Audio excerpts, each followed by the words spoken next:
that we can't pronounce all over our faces and pushing youthful skin on people who aren't even old enough to vote. To make it through the literal gauntlet of skincare marketing that they're throwing at you every day, you're gonna need to slather on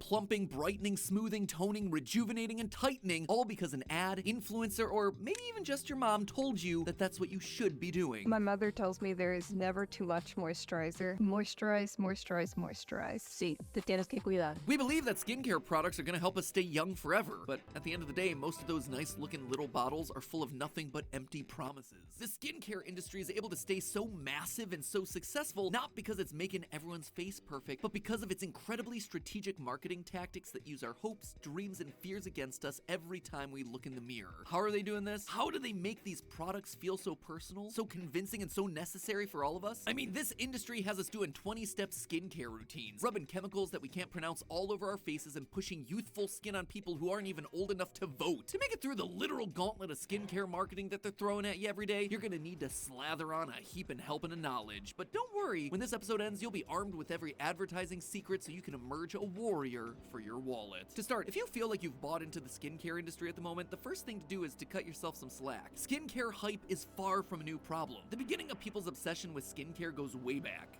Before that. Oh, way before that one too. Actually to 3000 BC, to the original influencers, the ancient Egyptians. That's right, according to the records that we have, the pharaohs were the first official beauty creators, slathering on skin cream to preserve their baby soft skin. They used natural moisturizers like olive oil and herbs. They mixed together sand and honey to make exfoliating scrubs. Cleopatra was even known for bathing in sour milk, which apparently acts as a natural chemical peel. Honestly, if any one of those methods showed up on TikTok here in 2024, we'd all be like, OMG, that is so genius! And then everyone would be leaving their milk out in the sun so they could pour it on their faces a couple hours later. Full props to Cleopatra, she definitely started a trend, but it begs a pretty important question: why? Any idea why the ancient Egyptians were trying so hard to look Instagram ready 5,000 years before Instagram? Where the heck did we collectively get this idea that younger skin is a must-have? And while we're at it, you ever think it's weird that we don't even define what young skin actually is? I mean, there's a lot of talk about your skin looking youthful, taking years off your face, turning back the clock, but you ever notice how no one ever mentions the actual age that you're shooting for there? How young are you supposed to be looking here? What is the ideal? From where I'm sitting, 25? It's pretty young. When I'm 50, 35 is gonna be young. For some of you, you're probably like 26 and so 18 is young. What defines youthful skin, and why have people been trying to keep it for the past 5,000 years? Well, it turns out that, historically speaking, the definition of youthful skin is like real uncomfortably young. Certainly too young to be used in a commercial here in 2024. Looking back to Cleopatra's time, people had an average lifespan of 33 for men and as young as 29 for women. How about that? You're finally old enough to rent a car and you just keel right on over. Ancient civilizations were focused on two things and two things only: surviving and having kids. Typically, they didn't do that first one long enough to even get wrinkly skin.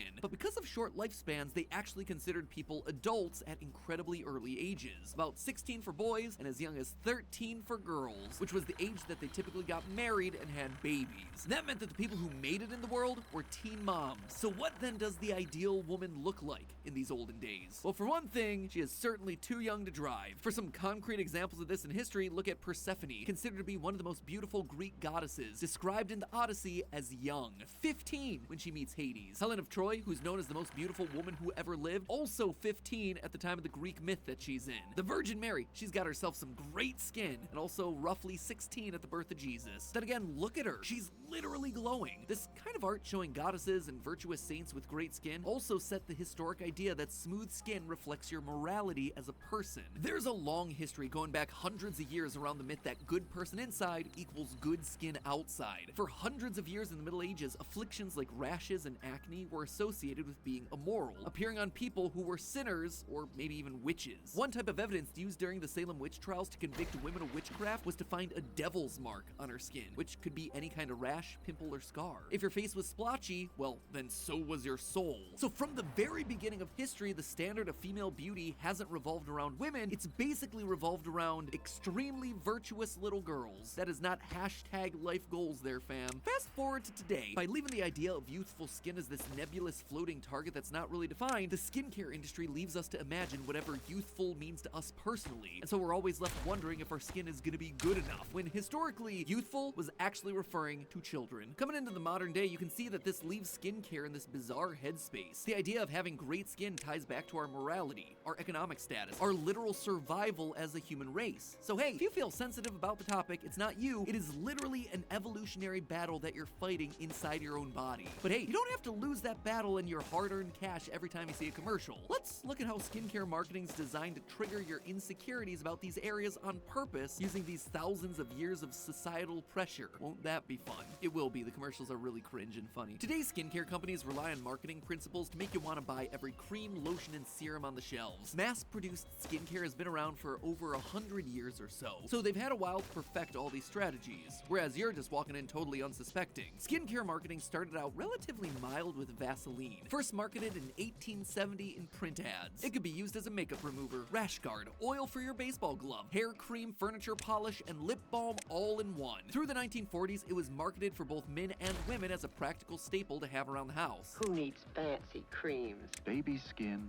lips, hands too. Vaseline petroleum jelly. Is doing it all. Because who doesn't want to take care of their face using the same goop that they use to oil their rusty wagon wheel? But then, things started to heat up when a new wave of products hit the market. The skincare juggernaut of the 50s, cold cream. Cold cream used major marketing tactic number 1, problem agitation solution marketing. Now a well-known advertising tactic. Step number 1, tell the customer that she has a problem that she didn't know existed. Step number 2, make that problem seem really annoying, something that's gonna just bother her throughout the entire day. Step number 3, tell her how your product's gonna fix the problem and improve her whole life in the process. If you've seen any made-for-TV ads, this is probably the single most extreme version of this sort of tactic. Do you struggle and strain to reach high places, behind the couch, or in small, tight spaces? Well, not anymore.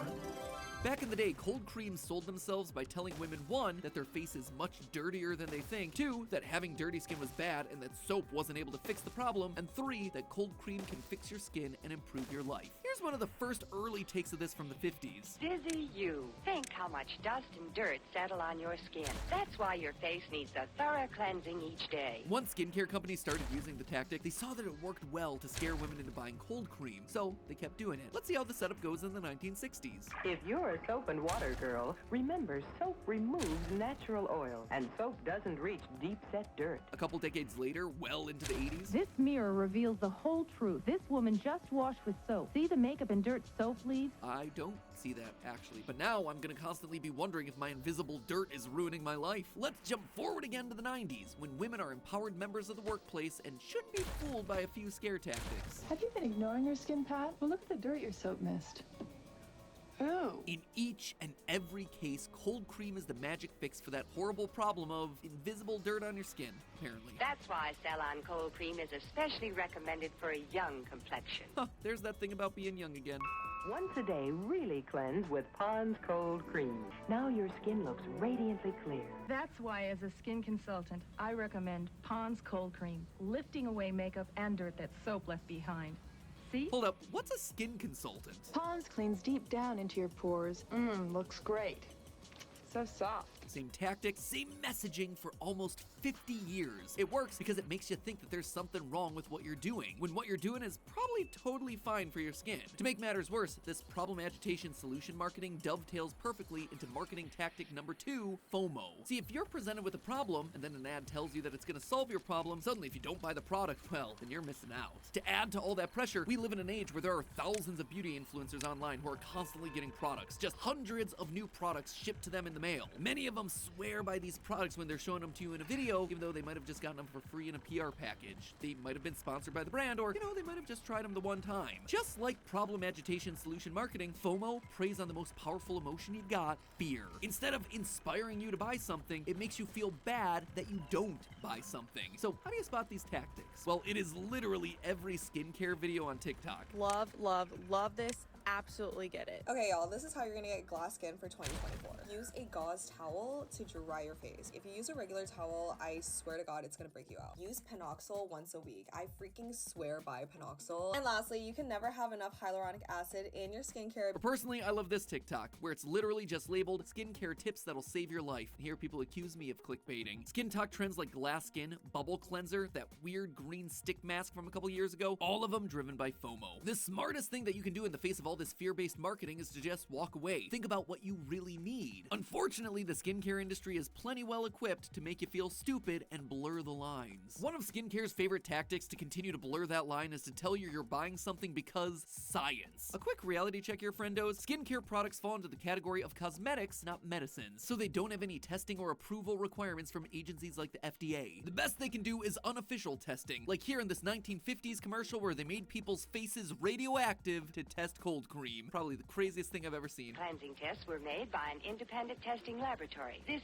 same kind of dirt was made just radioactive enough to register on a Geiger counter. Despite not being actual medical products and not having any scientific requirements, isn't it funny how a lot of them are still using these big sciencey words? A hygienic jar containing 2 derm-recommended ingredients. Retinol plus niacinamide, pressed into a deep moisturizing night cream. This is genius. If you have sensitive skin and are looking for an AHA, mandelic acid's for you. Microepidermic hyaluronic acid, 50 times smaller to penetrate deeper. Microepidermic, mandelic acid, the diagram of the literal jar that looks like a spaceship. These are all classic examples of scientism, which is a term that's started to show up a lot more in health and wellness blogs lately. Scientism is the tactic of infusing scientific and technical language into products to make them seem more effective, even when there's no actual science involved. Big watch-out words for this tactic being used are when skincare brands say that their product's been clinically tested or clinically proven to do something. If they're also really emphasizing that this uses ingredients that you can't pronounce or that you don't understand, know that they know that you don't understand. You're not supposed to understand those words. You're just meant to think science cream work good and fork over that credit card information. It sounds great and sciencey to say that something's been clinically tested, but unfortunately that doesn't really tell you much of anything. Remember, there are no regulations here. No one's checking in to see who any of these creams and serums are being tested on.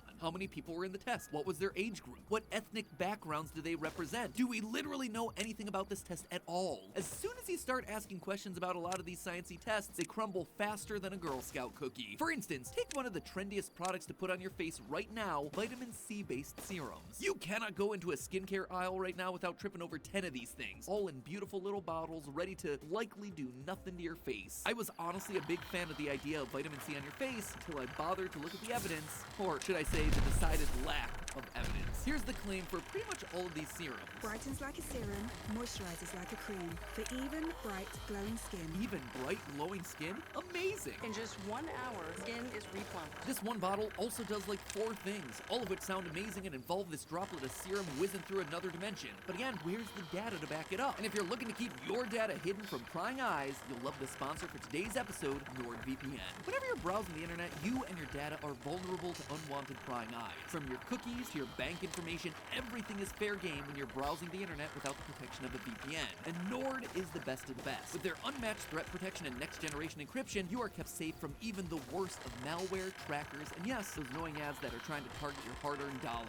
Only skincare could be this reliable. And if you're like me, sending out late-night VO recordings full of top-secret information, you're in luck. Nord has hundreds of secure peer-to-peer servers that let you send large files at lightning speed. Its high-speed connection means that you're not left buffering like in ye olden days of dial-up. True story, I very regularly have 60 tabs of different products open all at once as I try to compare different ingredients from across the most popular brands, and my speed never suffers with Nord. With over 5,400 servers to choose from, you can buy an additional 4 then back. So if you use well, some products that just have no data. A lot of drugstore or smaller brands are kind of like this, so if you use them, you're just taking them at their word. For some higher end brands though, they do claim to have tested their products and they might even list the results on their website, like this vitamin C serum from S.i.R. They say that 86% of unknown testers, I guess, said that their skin tone looked more even. 88% said that their skin felt firmer. That sounds pretty darn great, right? That's numbers. That's data. Well, it's certainly not nothing, but dig a bit deeper and I'll let you decide if the numbers are still convincing.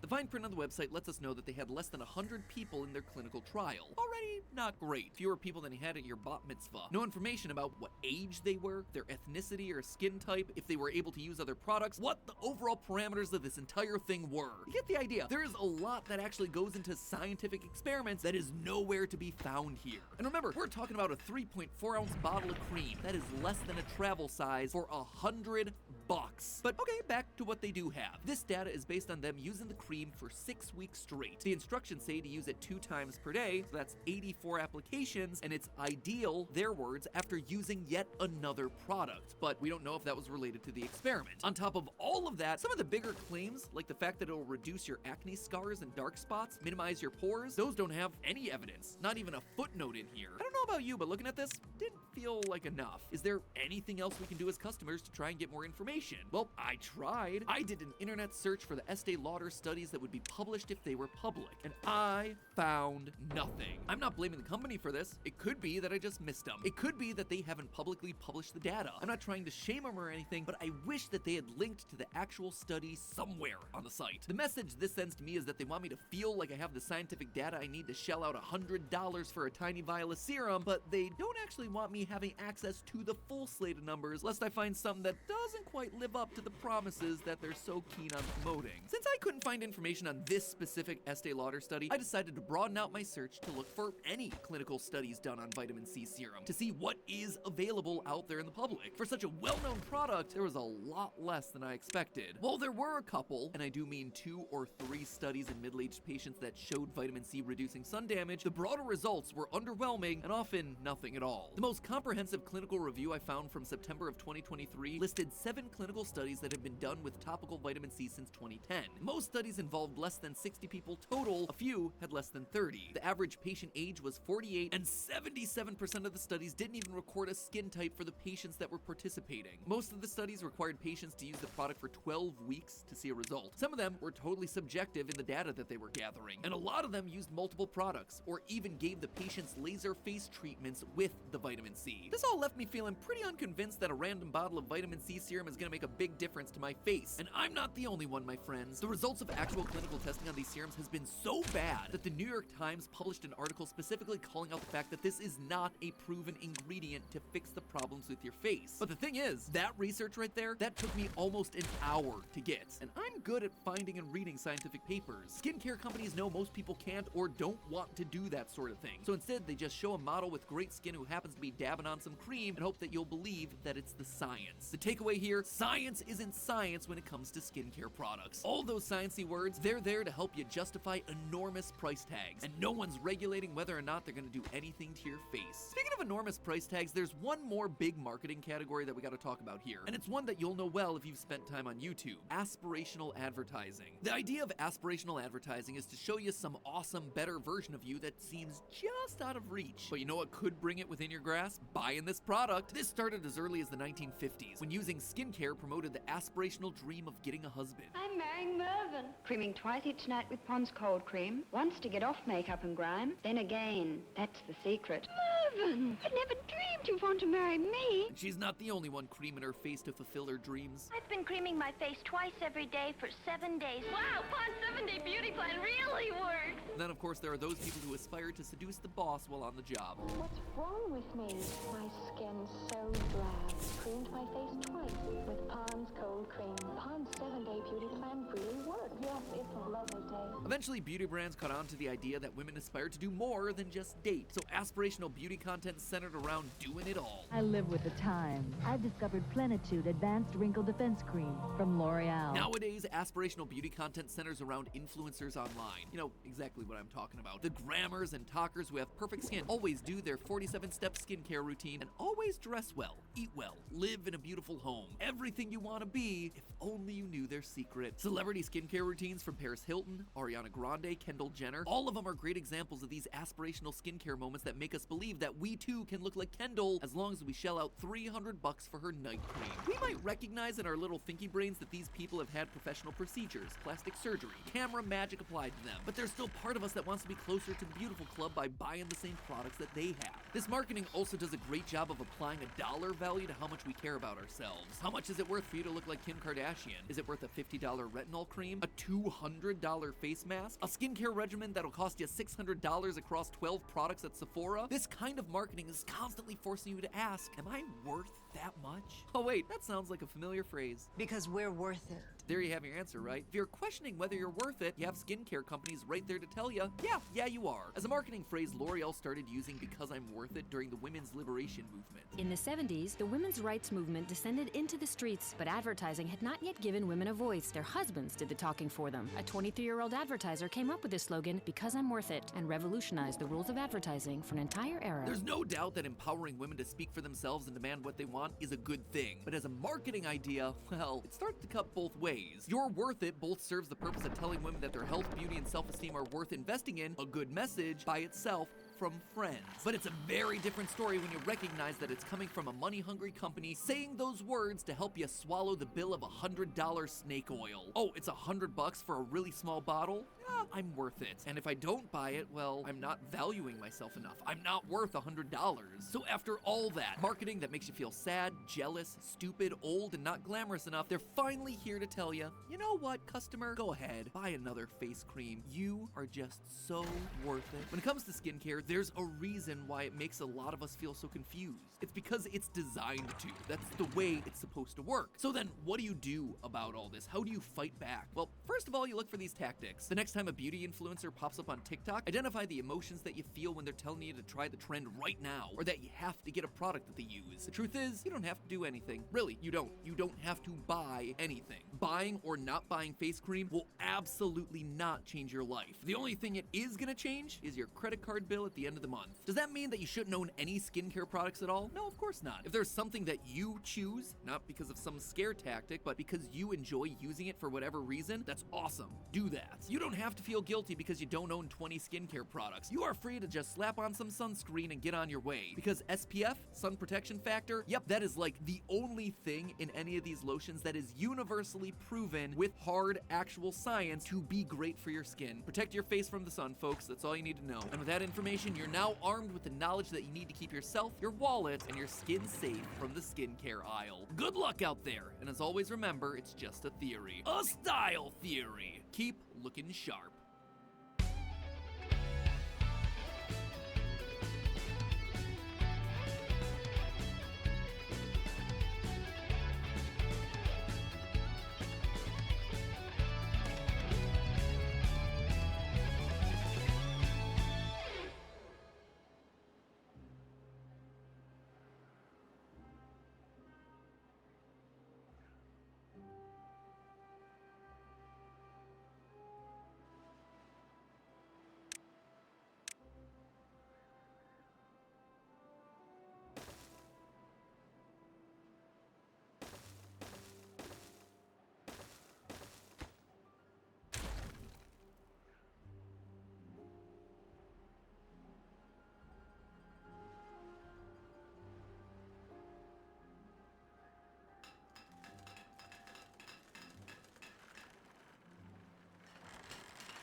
Are you tired? Worn down? Do you turn to coffee and soda as a little treat to help you get through the day, even though you feel guilty because you promised to cut down on caffeine this year? Yeah, me too. Nowadays, it feels like caffeine is the new drug epidemic, shoved into every corner of our lives in increasing amounts. Coffees, energy drinks, heck, against us every time we look in the mirror. How are they doing this? How do they make these products feel so personal, so convincing, and so necessary for all of us? I mean, this industry has us doing Are you tired? Worn down? Do you turn to coffee and soda as a little treat to help you get through the day, even though you feel guilty because you promised to cut down on caffeine this year? Yeah, me too. Nowadays, it feels like caffeine is the new drug epidemic, shoved into every corner of our lives in increasing amounts. Coffees, energy drinks, heck, even lemonades are so full of this stuff that they're becoming outright deadly. But caffeine is hidden in more than just your food and drink. More and more recently, skincare products have been infused with caffeine to help brighten up the skin and supposedly give you energy. But that can't really work, right? I can't just up and replace my daily Diet Coke with a scrub down of a special face lotion, can I? In a world where we need to be increasingly aware of our caffeine intake, is it possible that we're getting high on caffeine through our very own skin?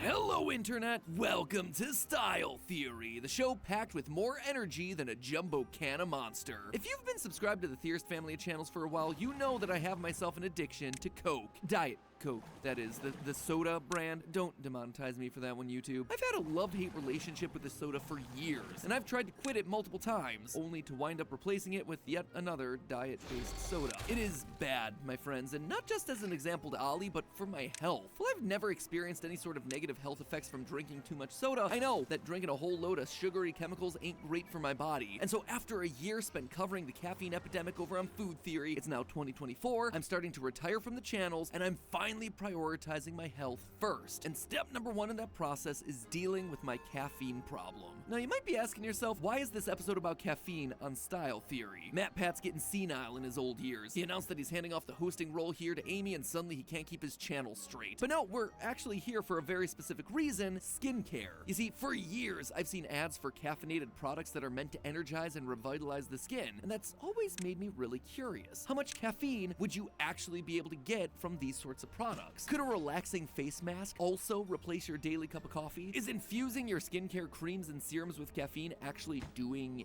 anything? Or is it just a bunch of marketing hype trying to sell you an overpriced beauty product? That's the test that we've done for you today. And by we, I mean me and my very willing volunteers. I'm already feeling it. This is not conducive to working the things I do for you. We appreciate your sacrifice, Tom. Joining me in this caffeine cleanse are some familiar faces from around Team Theorist: Amy, Casey, and Tom. All of us have very different relationships to caffeine, and all of us are very happy to be here. Thank you, I suppose, for putting me through this wonderful experiment. Now, for us to do this right, we first have to understand how caffeine affects our body. Caffeine is a stimulant, meaning it makes our body go into overdrive. When we ingest it, it gets circulated through the bloodstream and up to the brain, where it does most of its dirty work. The caffeine molecules bind to these things called adenosine receptors. Now, adenosine is a naturally occurring chemical that helps make you sleepy by acting as a depressant for your system. But adenosine and caffeine look almost identical to the body, which then lets the caffeine push the adenosine out of the way, take its spot, and send that highly focused energy blast straight to your central nervous system. And if that sounds like a drug, well, you're not wrong. It is actually considered to be the world's most widely used drug. In fact, just like other drugs, once the caffeine leaves your system, your body can go through withdrawal symptoms, decreased energy, mood swings, cravings, headaches. Clearly, this is going to be a super fun episode for the four of us. And here's the kicker: caffeine can take up to 9 days to leave your system. So that right there gives us our first big step of the experiment. In order to see whether caffeinated beauty products give you energy, we first have to purge our bodies of any caffeine remnant that may still be floating around in there. That means that each and every one of us is going to have to go a full 9 days without it to get the most accurate data. No sodas, no coffees, no teas, energy drinks, or bobas. But while it can take 9 days to fully leave the system, the withdrawal symptoms can start as soon as day 1. So let's just see how we're all sitting at the start of this little experiment, shall we? When it comes to caffeine, I am an addict. I think I'm less an addict to the caffeine than I am to the soda that I drink. I love the flavor of Diet Coke. I've been addicted to it for years, and I have only seen me escalating in my consumption over the last year. I used to drink maybe like 3 sodas a day. Towards the end of 2023, it's gotten up to about like 6 to 7, 8. 9. It's a lot. It is a lot. And at the time I filmed that clip, I didn't even realize how much it actually was. The FDA recommends consuming no more than 400 milligrams of caffeine a day. When it comes to Diet Coke, the average can has about 46 milligrams, which is about 20 milligrams less than the caffeine in a shot of espresso. So not all that bad until you start adding in more cans. At the rate that I was downing Diet Coke, I was hitting that 400 milligrams almost every single day through soda alone. And that's not including any of the other sources of caffeine that just exist in the world around us, in places like, say, chocolate. I recognize that I have a problem. I recognize that caffeine is in more of the stuff that I'm consuming, and so I want to cut it out. That said, I was a bit of an outlier in our little group. When it comes to everyone else, they prefer their caffeine to be dry roasted, ground up, and infused in hot water. I have like 2 cups, maybe 3 cups in a day. I usually drink one when I wake up and then follow that shortly after with a slower cup of coffee. After that, it really just depends on the day. If it's a long meeting day, I might indulge in that 3rd cup of coffee. I really have capped myself at 2, 3 if I'm stretching it. I'm normally only consuming coffee, a cup of coffee in the morning to get me up throughout the day and like get me going. And then a cup of tea around 3 or 4 p.m. because British, obviously, gotta have some kind of tea in there. That's essentially all the caffeine I will drink. I won't have any caffeine past 4 p.m. On the days I'm not working out, I'll have 1 cup of coffee because that is all I need. I am one and done. It takes a little over 4 cups of coffee to hit that 400 milligram limit that we were talking about. Now remember that a standard cup of coffee is only supposed to be 8 ounces. To put that into Starbucks terms, that's a short cup. Wait, you've never heard of a short cup? Well, that's because no one ever gets it. It's even smaller than their tall cup. You know, their version of a small, which has 12 ounces. Yeah, so a tall Starbucks coffee is already delivering you almost 2 full servings of caffeine. Looks like Tom and Amy aren't shaping up to be much better than me. Speaking of shaping up, Mr. Workout over here is putting us all to shame with his 1 cup of coffee a day plus his fitness, isn't he? Days I'm working out, I will take pre-workout for my caffeine boost. And there lies the catch, my friends. Over on Food Theory, we did an episode all about pre-workouts and sugar. The basics of it all are pretty simple. Pre-workout's a supplement that boosts your energy to, quote, give you a more efficient workout. Think of it like going Super Saiyan. While caffeine tends to constrict the blood vessels in your brain, the mix of caffeine and creatine in a pre-workout, it actually widens your blood vessels throughout your muscles. This increases blood flow throughout your workout, making you feel super strong and energized for a short period of time. So I volunteered for this episode because I wanted to check from the fitness side of things if caffeine made a difference or not. If it was an energy thing or if it was just a placebo effect for me. Glad to know that we're getting the full gamut of the caffeine experience with this one, guys. Place your bets now as to who's gonna suffer the most throughout this episode. Is it gonna be me, the Diet Coke addict, Amy, the coffee gremlin, Tom the Brit, or Mr. Workout Casey? Now let's talk about what we're actually gonna test here. First off, during our 9-day cleanse, we're gonna be tracking all of our symptoms to see when they occur. This way we can gauge 2 main points of data. 1, how dependent our bodies are on caffeine, and 2, what symptoms we should be looking out for when the only caffeine we have in our system would be coming from facial lotions. Then on day 10, after the caffeine's been fully metabolized out of our system, we're gonna divide the experiment into 2 days, shower day and spa day. On shower day, we're gonna be testing a caffeinated soap and body lotion. This day is gonna give us the most overall skin exposure in the hopes that more surface area is gonna lead to more absorption and better results. On spa day, we'll be getting ourselves a little well-earned relaxation as we try out a caffeinated face mask, serum, and moisturizer. This then will test a highly concentrated dose of caffeine in 1 or 2 targeted areas. After each test, we're gonna be tracking whether or not we feel the energy boost when it wears off, and if we get enough to experience any sort of side effect. And hey, if you love seeing the team here going to crazy lengths to answer fashion and beauty's most asked questions, then you're definitely gonna wanna subscribe. We have a lot more experiments coming up in the future, including our longest experiment ever across any Theorist channel. You're not gonna wanna miss that one. It is full of some very interesting practical advice for a very common problem. Anyway, enough promotion, back to the episode. Going into the first half of the cleanse, I was surprised at how fast we all started to feel the drain. The first thing we noticed, the headaches. I can tell you that right now I am working at a constant low-grade headache, where yesterday it felt like my head was going to explode for about 3 hours. I am not the type of person to lay down and do nothing in a dark, quiet place for an extended period of time, but that's what I did because that's all I could do. It was rough. Right now, ibuprofen is my best friend. So I've just replaced one drug with another drug. I do ibuprofen all the time. Galaxy brain moves happening right now. Fun fact, some pain relief medications actually add caffeine to help relieve headaches. So, you know, couldn't have any of those. First 2 days, headaches. Constantly. I don't drink that much caffeine. I'm feeling okay now. The first couple days of this, I was having headaches, and I had to take like some pain relief. Otherwise, I've just been very sleepy. I would say that the headache, it wasn't really that bad. I didn't really need to take anything for it. It wasn't usually for very long. So while Amy and I seem to have the most intense pain, we all felt it during the 24 to 48 hour mark. And that actually makes a lot of sense when you look at what a regular dose of caffeine does to your brain. Caffeine narrows the blood vessels in our brain, and over time our brain just becomes used to that. During the period of withdrawal, your blood vessels start to widen again, and the increased blood flow triggers the headaches as your brain basically goes into a state of shock. When it came to sleepiness, that was one that we didn't all come to an agreement on. Two of the caffeine crew really felt the absence. After the second night, I went to bed, I think it was 9:30, and got up at 8, and so I slept for almost 11 hours. Did not expect to sleep for that long. My body naturally wakes up around like 7 or 8 hours. 8:39 p.m. I just fell asleep on the sofa, and that never happens to me. Then went to bed, went straight to sleep,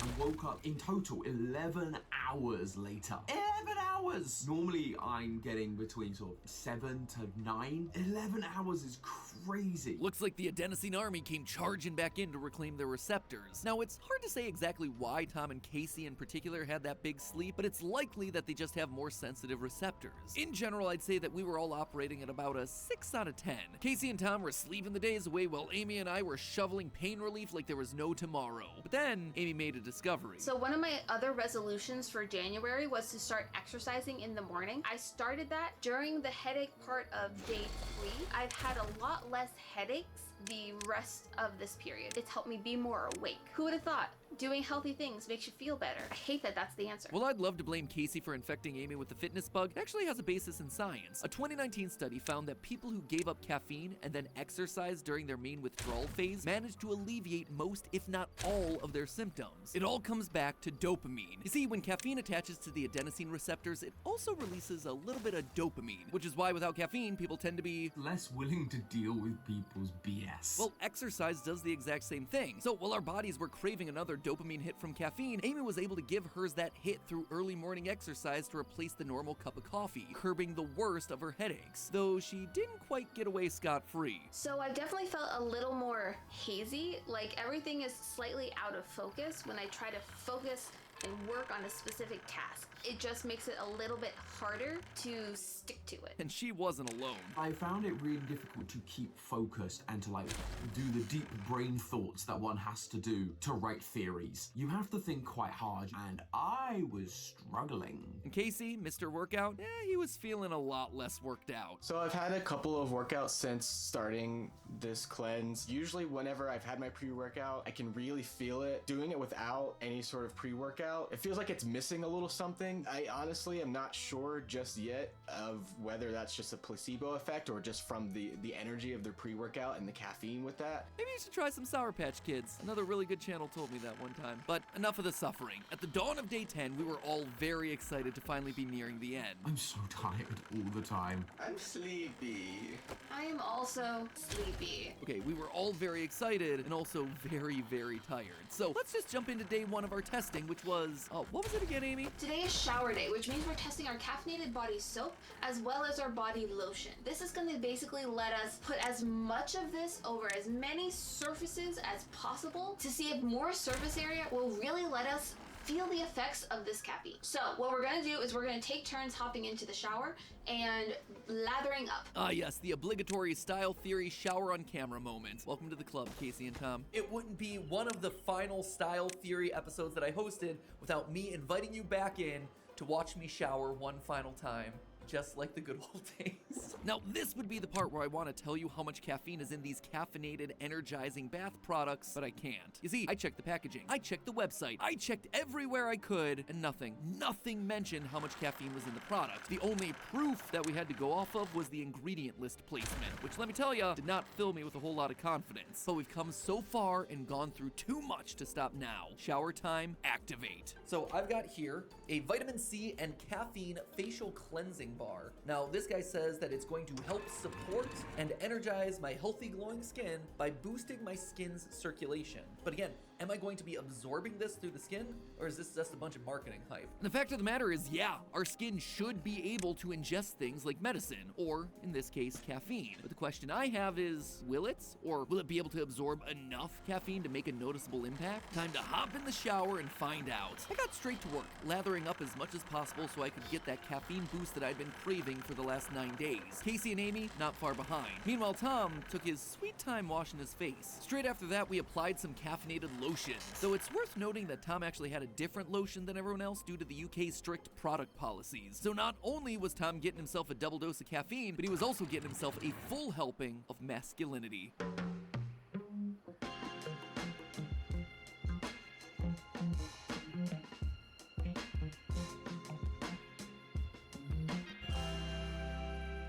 Now that we were all a bit more awake and a lot more sticky, it was time to see if our pain and suffering was gonna be worth it. I have slathered myself immediately. I'm not feeling anything. Am I gonna be able to absorb the caffeine through my skin and stay awake longer and be more productive? We're gonna find out in a couple hours. We all went about our day. Meetings, filming, exercise. We wanted to make this as authentic of a test as possible and keep our routines the same as a typical day. That way we could give the caffeine time to put a shock to our system and then potentially wear off like a normal cup of coffee or soda would. So 5 hours later, it was time for the check-in. First up, me. Let me just say I was, unimpressed. So since my shower and lotioning this morning, I have noticed nothing.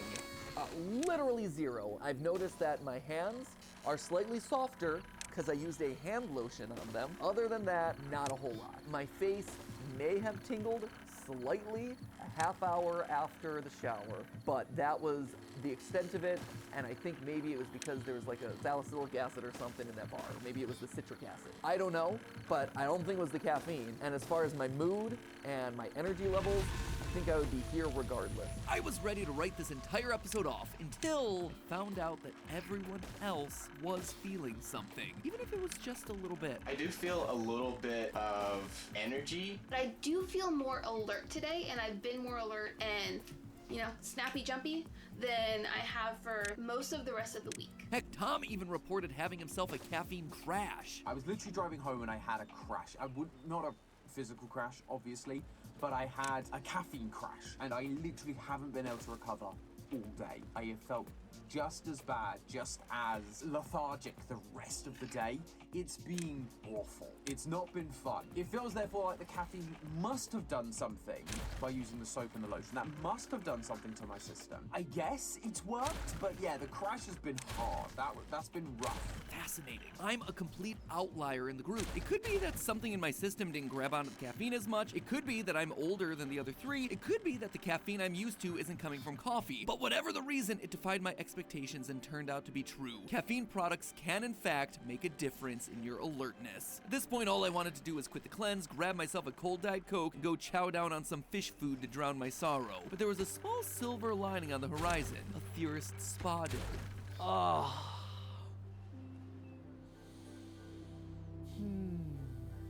Ladies and gentlemen, welcome to day 2 of our little caffeine experiment here on Style Theory. Today is Theorist Spa Day, caffeinated Theorist Spa Day. So you have me, Amy, Casey, and Tom over in the UK taking a break from our daily activities. And what we're gonna do today is actually hypercharge our faces with caffeine. It's been a long journey here on YouTube, my friends. I've been making content, grinding away at it for 13 years. At this point, we've done somewhere around 2,400 videos in total, which is kind of disgusting and a whole lot. And so I deserve a day in my final stretch here to just lay back, relax, let everyone else do the work while I try to supercharge my body with a butt ton of caffeine. A brief moment for me to relax, decompress, and yes, try desperately to pump some caffeine into my system via 3 more supposedly caffeinated products. So after a lackluster performance on day 1 of using lotions all across my body to try and caffeinate me, today we're gonna attempt something a little bit different. We're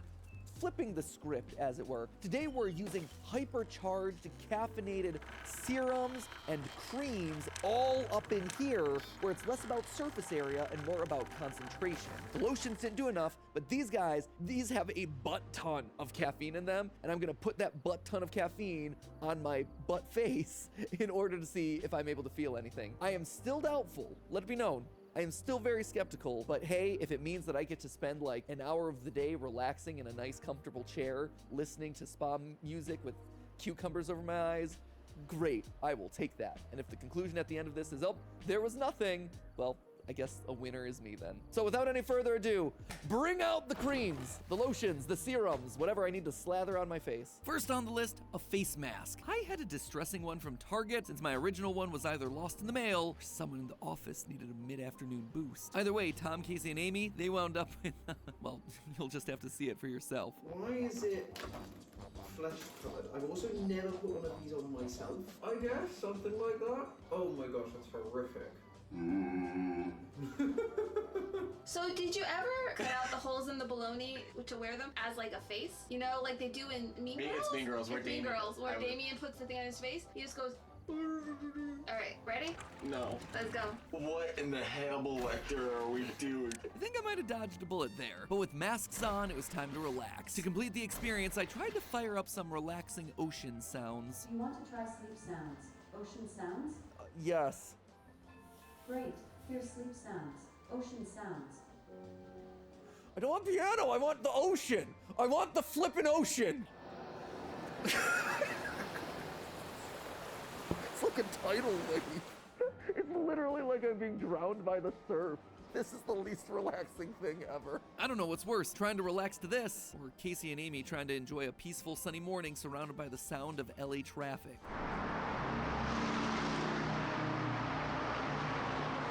And Tom, well, Tom had to ditch the mask entirely. Turns out he got the biggest surprise of all of us, undiagnosed skin allergy at the age of 29.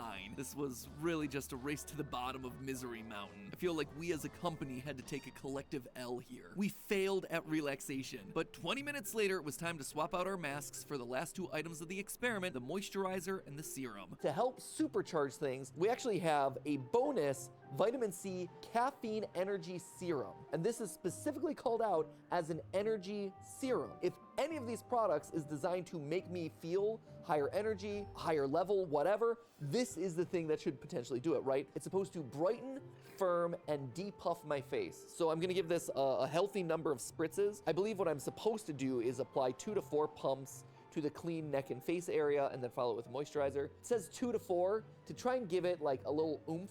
I'm gonna try to get like 6 pumps in there just to really work this in. If we're gonna feel anything, I feel like I have to really supercharge it. So here we go. Youth to the people. I missed.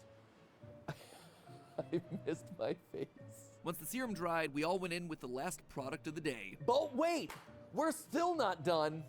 We've got whatever this is. Origins Gin Zing. It's gonna zing into my face. This is an energizing gel cream with caffeine and also something that I can't pronounce. I looked it up. It's called niacinamide, and it's a fancy word for vitamin B3, which apparently helps you with skin radiance. The more you know. So with all of our serums and creams applied, they had one final chance to prove that they did what they said on the packaging. Energize us. This is it, theorists. Will we come out victorious, or will we wind up with egg on our faces, alongside all the other stuff that we were piling onto them? It was time for the final check-in of the episode, and the results were mixed. I enjoy a spa day. I love skincare. I love treating myself that way because I care a lot about my skin, but I don't feel like I got any boost from it versus like I actually feel the most tired today since like day 2 or 3 of this experiment, and I can't fully tell you why. My best guess is that yesterday's products really worked a lot better than the ones today. Have I noticed a change in mood or in anything like that?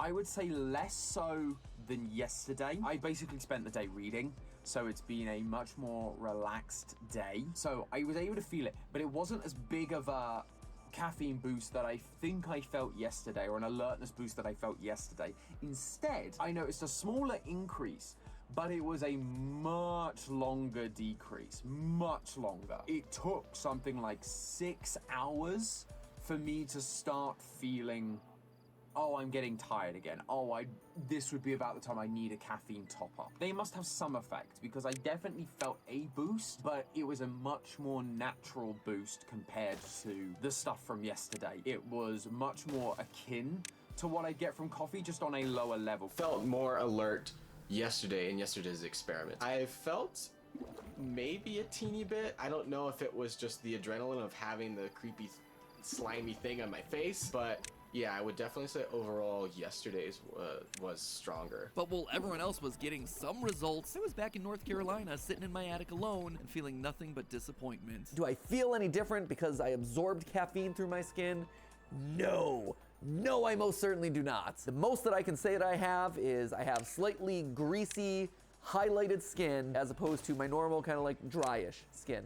That's what I got. Even with us putting like 3 layers of gel on my face, nothing seemed to do a difference. Like, my skin feels tighter. Outside of that though, I feel no different. I don't feel highly caffeinated. I don't feel more energized. I don't feel like the caffeine did anything for me outside of get me to buy a bunch of products just off the hype alone. I'm not lying to you when I say that I was ready to throw in the towel on this one, despite everything that we'd been through. Write all of this off as just the placebo effect, except there was one thing that was truly baffling me: the return of the early stage withdrawal symptoms. The headache, I'm not sure. It just came out of nowhere and was only for like 2 or 3 minutes. I'm guessing maybe I didn't get enough of as much of a boost today as opposed to yesterday. Maybe it's a lack of caffeine, so I'm getting punished for that already. And maybe he actually is. Let me put it in a context that you might be more familiar with: nicotine patches. When people are trying to quit smoking, what they're really trying to quit is their addiction to nicotine. Much like caffeine, nicotine also acts as a replacement for naturally occurring chemicals in the brain, changing how it functions, and yeah, producing that ever-addictive dopamine rush. To help wean your body off of it, doctors often prescribe nicotine patches or lozenges. And that's exactly what I think we ended up doing with this experiment. Nicotine patches release a steady flow of nicotine into the skin, helping keep the symptoms at bay and easing the withdrawal. Similar to how Tom described the effects of the spa day products. They must have some effect, because I definitely felt a boost, but it was a much more natural boost compared to the stuff from yesterday. It was much more akin to what I get from coffee, just on a lower level. The layers of product acted like a patch for him, giving him just enough to take the edge off. A nicotine lozenge, on the other hand, is a larger dose that works its way into your system faster. But while it may help faster, it also won't last as long, and it leaves you more open to feeling that withdrawal creep back in. And that's what I suspect happened to Casey and Amy after day 1. That sudden crash that they experienced, that was like a nicotine lozenge, except it was a caffeine lozenge. But here's the thing, I still don't know why I was the only one unable to feel any of this. It could have been the combination with the lack of sugar, maybe my addiction level was just in a vastly different place than the other 3, but in the end, what I did get out of this episode was probably more important than any definitive conclusion. Here's the thing, I did this experiment because I consumed too much caffeine. Towards the end of the year, I was drinking so much caffeine that I was concerned about myself. And I recognized that I was dependent on it in a way that I didn't want to be. And so the best part of this experiment was reducing my caffeine intake, going from a high to absolute 0 to help reset my system and recalibrate how I operate on a day-to-day basis. I feel better knowing that I'm not just ingesting this all the time. I also feel better knowing that I can stay up for pretty much all the time that I need to without just constantly downing caffeine. Yes, there's like maybe an hour and a half in there where I start to dip a little bit, but for the most part, I'm pretty solid just like I am on caffeine. So I'm hopeful from here forward, I'll be able to keep my caffeine intake lower than what it was. Maybe not absolute 0, because it takes away a lot of beverages that I like. You know, I like the taste of Diet Coke. I like the taste of tea. And so it's one of those things where I miss the flavor, but apparently I don't miss the caffeine as much as I expected to. I'll probably try to mix those back into my diet in small amounts and just stay aware of it moving forward. The others shared a similar sort of feeling. I might cut down on the amount of caffeine that I'm ingesting. I might cut down on like my cup of tea in the afternoon. I might turn that to a decaf tea so that I'm not riding another caffeine high before my evening and going to bed. One of the things I have enjoyed is that I've been able to sleep. I have basically been able to hit the pillow and just fall straight to sleep. It's been wonderful. I definitely consume much more caffeine than I used to. I want to cut back a bit. Not that I consume a lot, but I definitely want to reel it back in a little bit. I'm gonna bet that my pre-workout, when I take it again for the first time after this gap without it, that it'll have that potency again. I think there are a lot of different ways to get caffeine into your system, and caffeine, much like everything, is about management and moderation. With great caffeine comes great responsibility. You need to really keep track of how much you're putting into your system, because your system can get overloaded, and that's why we get the crashes and the headaches. I don't think all caffeine is bad. I don't think you need to cut caffeine completely out of your diet, or your regiment, your life. I think you just need to make sure you're doing it in a way that's healthy and not becoming dependent. Much like almost anything, you just need to take care of yourself and find where your happy medium is. And my happy medium is getting my darn cup of coffee in the morning.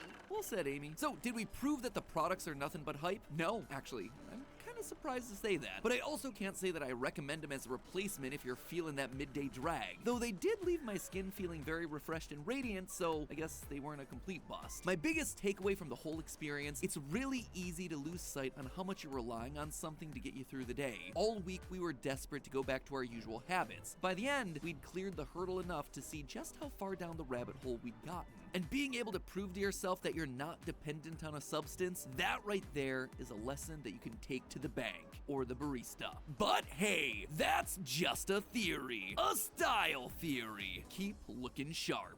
If you want to learn more about how your body works, check out our One Sock episode by clicking the box on your right. Things get a little hot under the covers, if you don't mind me saying. Or if you're looking to learn more about what's going on in your face, check out the box on the left to watch our episode about what's hiding in your makeup drawer. Now, if you'll excuse me, I'm off to play Alan Wake, because I hear that it has a coffee-themed amusement park. Yeah, I'm kind of desperate for a boost.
So the last thing that I want to touch on is actually our realized cap HOLLiiWOOD waves, because that question we just answered before is, are people taking profits? The answer is yes.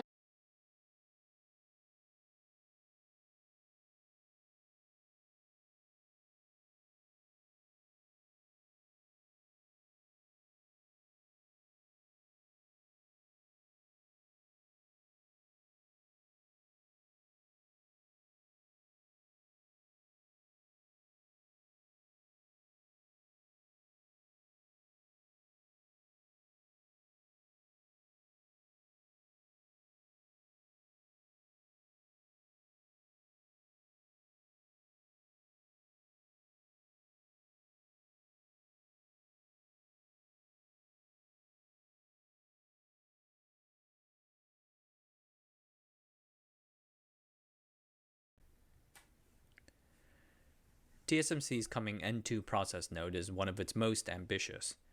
In their 4Q 2023 earnings call, TSMC mentioned plans for 3 new N2 fabs in Hsinchu, Kaohsiung, and Taichung. Assuming those all get built, that's a lot of new fabs. But it's more than just that. There's also something special about the transistors for this new N2 process. In 2011, the semiconductor industry transitioned from planar transistors to 3D ones, the now famous FinFET. Over 10 years later, TSMC is joining Samsung and Intel in doing it again.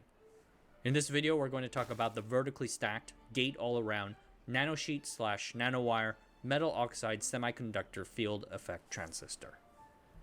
This video is brought to you by the Asianometry Patreon. Early access members get to see new videos first and selected references for those videos. Early access really helps me a lot, and I appreciate every pledge. Thank you, and on with the show. So what is a transistor? Most simply speaking, it's a switch, actively controlled. There's a source and a drain. These are made from doping regions of silicon with a dopant element implanted using an ion beam. That process is called ion implantation. In between the source and drain, we have the gate and the gate oxide. These sit on top of the channel and control it through a phenomenon known as capacitive coupling. When the gate receives a certain voltage, referred to as the threshold voltage, it turns on, or opens. This allows the flow of electrons or electron holes from the source to the drain along the channel. This control of a material's ability to conduct such particles is known as the field effect, and this is how the semiconductor gets its name. The semiconductor material conducts only part of the time, ergo the semi. And the transistor using the field effect means that we can call it a field effect transistor. Some of the first gates were made from metal, though many gates today are made from polycrystalline silicon, which is not a metal.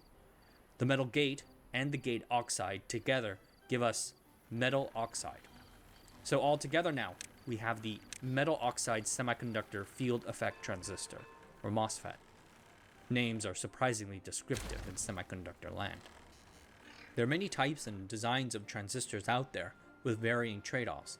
While the MOSFET design is the most common, others do exist. For example, the industry largely uses bipolar junction transistors.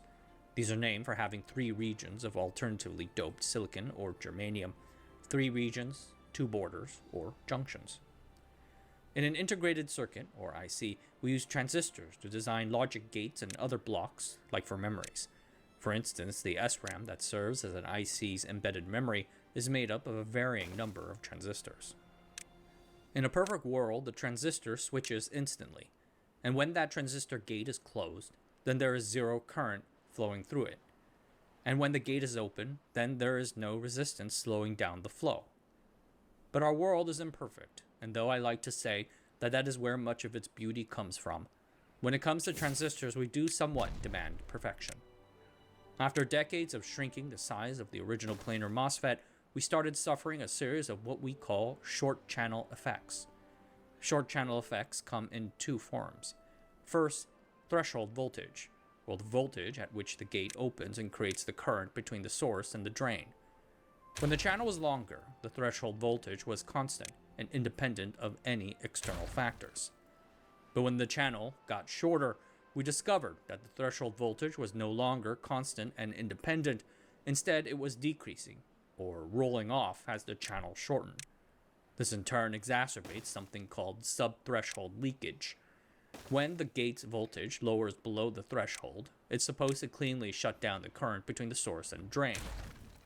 It doesn't always, and the residual current, like a dripping faucet, is called the sub-threshold leakage.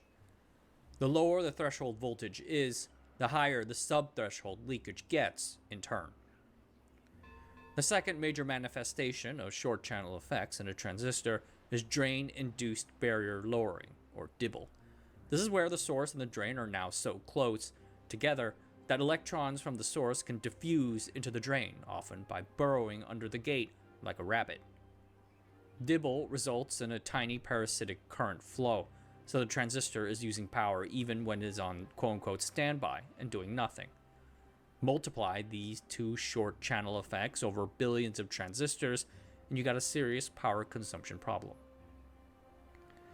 Short channel effects originate from interference via the electric fields coming out from the source and the drain. The original planar gate sits on top of the channel, touching it on just one side. An electric field projects from that planar gate in one direction, down through the channel and into the silicon. This controls the channel's behavior. But the source and drain project electric fields of their own, and those are now encroaching horizontally into the channel, stealing away, quote-unquote, the gate's control. Kind of like loud talk coming from your neighbors in a bar, messing with your attempts to say sweet romantic things to Siri. For years, the industry knew that this was coming, but for a long time, they were able to ameliorate short channel effects by lowering the voltage, heavily doping the channel, or reducing the depths of the source and drain. Another big move was replacing the gate oxide from its prior silicon dioxide to one with a higher dielectric constant, or K. This strengthens the gate's capacitance, thus making the electric field projected by the gate more powerful so to dominate the channel. Famously, Intel used high K dielectrics like hafnium oxide in 2007 for their high K metal gate. This use helped pave the way for advanced atomic layer deposition techniques down the line. Unfortunately, those methods have run their course, and thus an entirely new structure is needed to wrestle back control of the channel from the source and the drain. In 1984, two Japanese researchers, Sekigawa and Hayashi, published a paper proposing what they called multi-gate transistors. The authors proposed a transistor with two connected gates. They called it a double-gate MOS transistor, or XMOS, since it looked like the Greek letter Xi from the side.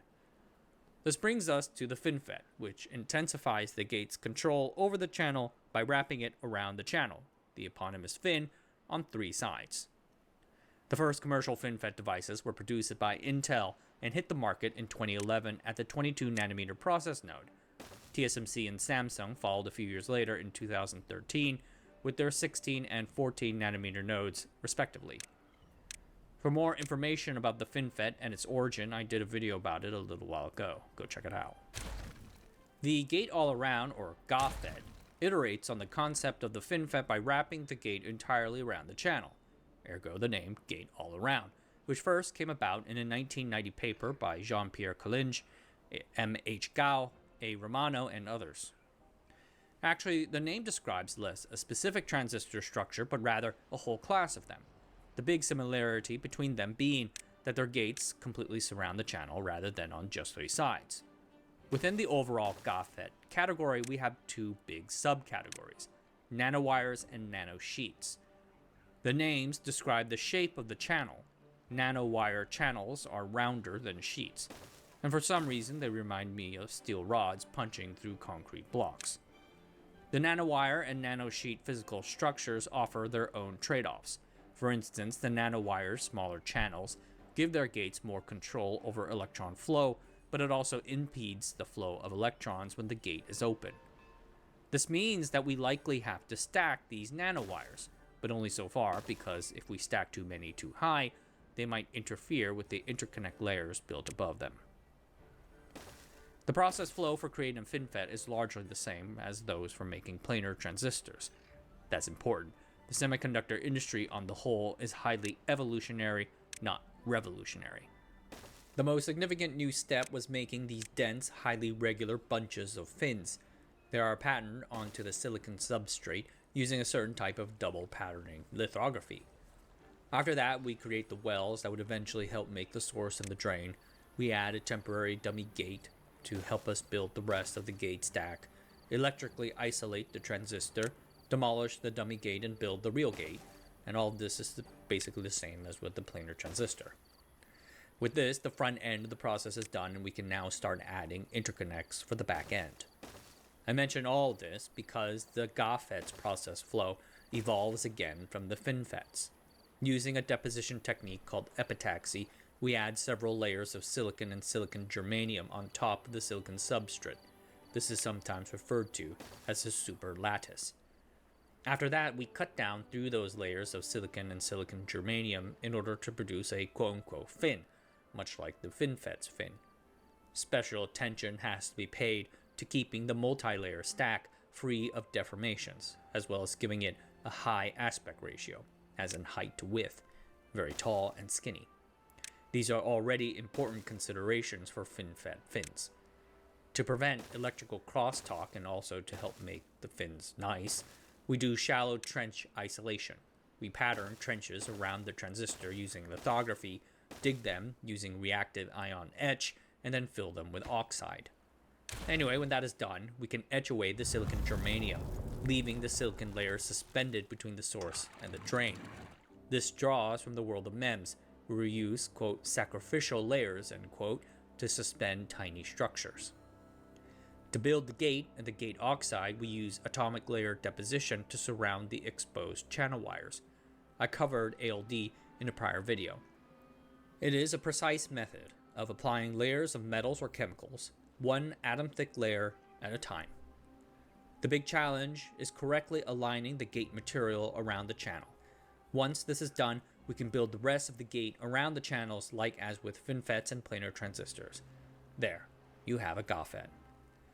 Just like when the industry switched from planar transistors to FinFETs, the gate-all-around transition offers benefits. One very significant benefit is the power draw.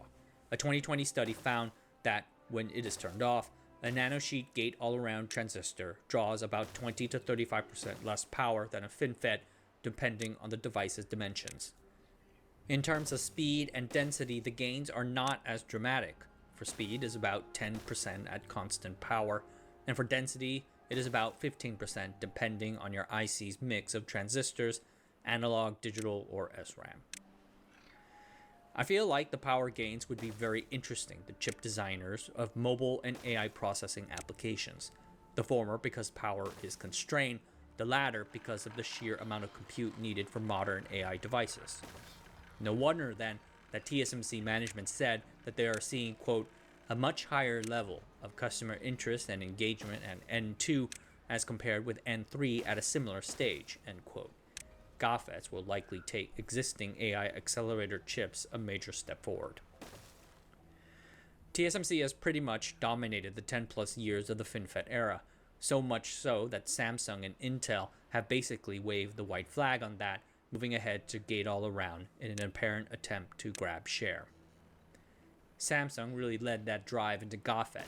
They've been doing research on it since at least 2003 with their multi-bridge channel metal oxide semiconductor field effect transistor. They first began offering their GAFET process, named SF3E, sometime in mid-2022. While the node did indeed ship some products, those seem to have mostly been crypto miner chips, no big digital logic products. Later in 2023, Samsung released their second generation GAFET node, SF3. We shall see the pickup amongst foundry customers. Intel's named their GAFET offering RibbonFET, or NanoRibbon, or whatever have you. The first process node of theirs to use it is 20A, an internal node scheduled for mid-2024. After that is 18A, the big process node that everyone expects will bring Intel back to the leadership position. Intel's GAFET processes, 20A and 18A, include a second interesting innovation, backside power. This is where we move the power lines to underneath the silicon substrate, opening additional space. TSMC's N2 will not have backside power until about a year later with their second generation N2 processes, N2P and N2X. Many people see this as a major advantage for Intel. Semiconductor industry watchers have long looked to the FinFET to GAFET transition as a potential turning point in the foundry competition. The first to ship with volume wins, or so the story goes. Only time will tell, but I do want to note close similarities between the process flows for the FinFET and GAFET. Being very good at the former will also help you be good at the latter. The planar transistor lasted 50 years as a leading-edge architecture. The FinFET lasted about 10 years on the leading edge. It's hard to say how long the GAFET will be, but what is next after that? The semiconductor industry's premier R&D institute is IMEC, located out in Belgium. In addition to the GAFET nanosheets or nanowires, they're looking at other transistor structures to take us even further beyond. One promising design is the fork sheet. Imagine a bundle of vertically stacked sheets and then put a wall down through the middle of those sheets. A fork sheet is only a few evolutionary steps away from the GA fat, which is good, and also offers higher gate control, which is very good. And then after that, iMac has presented the complementary fat, or C-fat, where we fold the nanosheets, or the fins, on top of one another. This one would make a true 3D transistor. Anyway, the industry has not even started thinking about bringing these things into production. But the work shows that people are forever looking ahead. Right now, though, we look towards to N2 and its brethren, coming in 2025. Alright everyone, that's it for tonight. Thanks for watching. Subscribe to the channel, sign up for the Patreon, and I'll see you guys next time.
In 1970, Intel introduced the first commercial dynamic RAM product.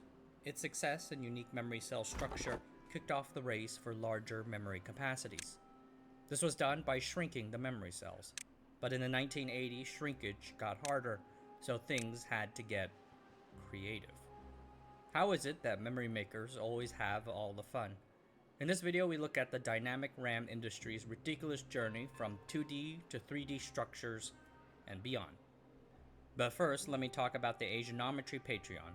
Early access members get to see new videos first, as well as selected references for those videos. Early access helps a lot, and I appreciate every pledge. Thanks, and on with the show. A dynamic RAM memory cell stores 1 bit of data in the form of a charge within a capacitor. A capacitor is a passive device capable of storing electrical charge within a field. Passive meaning that it does not use electricity. Basically 2 conducting plates, electrodes, separated by an insulating material called the dielectric. An electrode, insulator, electrode, hamburger. This charge can be mapped to a bit of data. If the capacitor holds a charge, that's a 1. No charge, that is a 0. The memory cell has a single access transistor that writes and reads the charge. After that read operation, the transistor also needs to quote-unquote refresh the charge because reading the capacitor destroys said charge. Refreshers are also done periodically, since the charge leaks the capacitor anyway during normal operations. I was surprised to learn that these refresh periods can be as short as a few dozen milliseconds. This one transistor design, invented by Robert Dennard at IBM, is very bare bones. By contrast, a typical memory cell for static RAM, or SRAM, has 6 transistors, 2 cross-coupled inverters, each 2 transistors large, storing the bit, with 2 more access transistors. But the bare-bones structure of the 1 transistor dynamic RAM memory cell is also its genius. It lets you stuff together as many of them as possible, setting the stage for years of aggressive memory scaling. Intel revolutionized the semiconductor memory industry in mid-1970 when it released its 1 kilobit Intel 1103 chip. It heralded the first semiconductor memory with high storage and good performance, but at a cheap price. Accompanying this, Intel set its product cadence to Moore's Law. What Moore's Law means nowadays depends on whoever is saying it, but in early memory history it meant increasing the number of bits on a memory chip by 4 times every 3 years. Being on the leading edge grants the manufacturer a cost advantage on a per-bit basis, and since memory is a commodity, that edge on cost gives that manufacturer a significant economic advantage over its rivals. We scale capacity by shrinking the 1 transistor memory cell. The one key design area of concern in doing this is the capacitor. When we read out data from the memory cell, we send the charge out of the capacitor through the access transistor into a wired connection called a bit line. The charge enters into the bit line and then changes its voltage. We read the change in the voltage of the bit line to determine whether the capacitor had held a 1 or a 0. Voila, data. And also why the read operation is destructive to the capacitor's charge and thus requires a refresh. The charge tends to be very small, even in the best of times, but it needs to be big enough to be detected even in the presence of various random background radiation sources.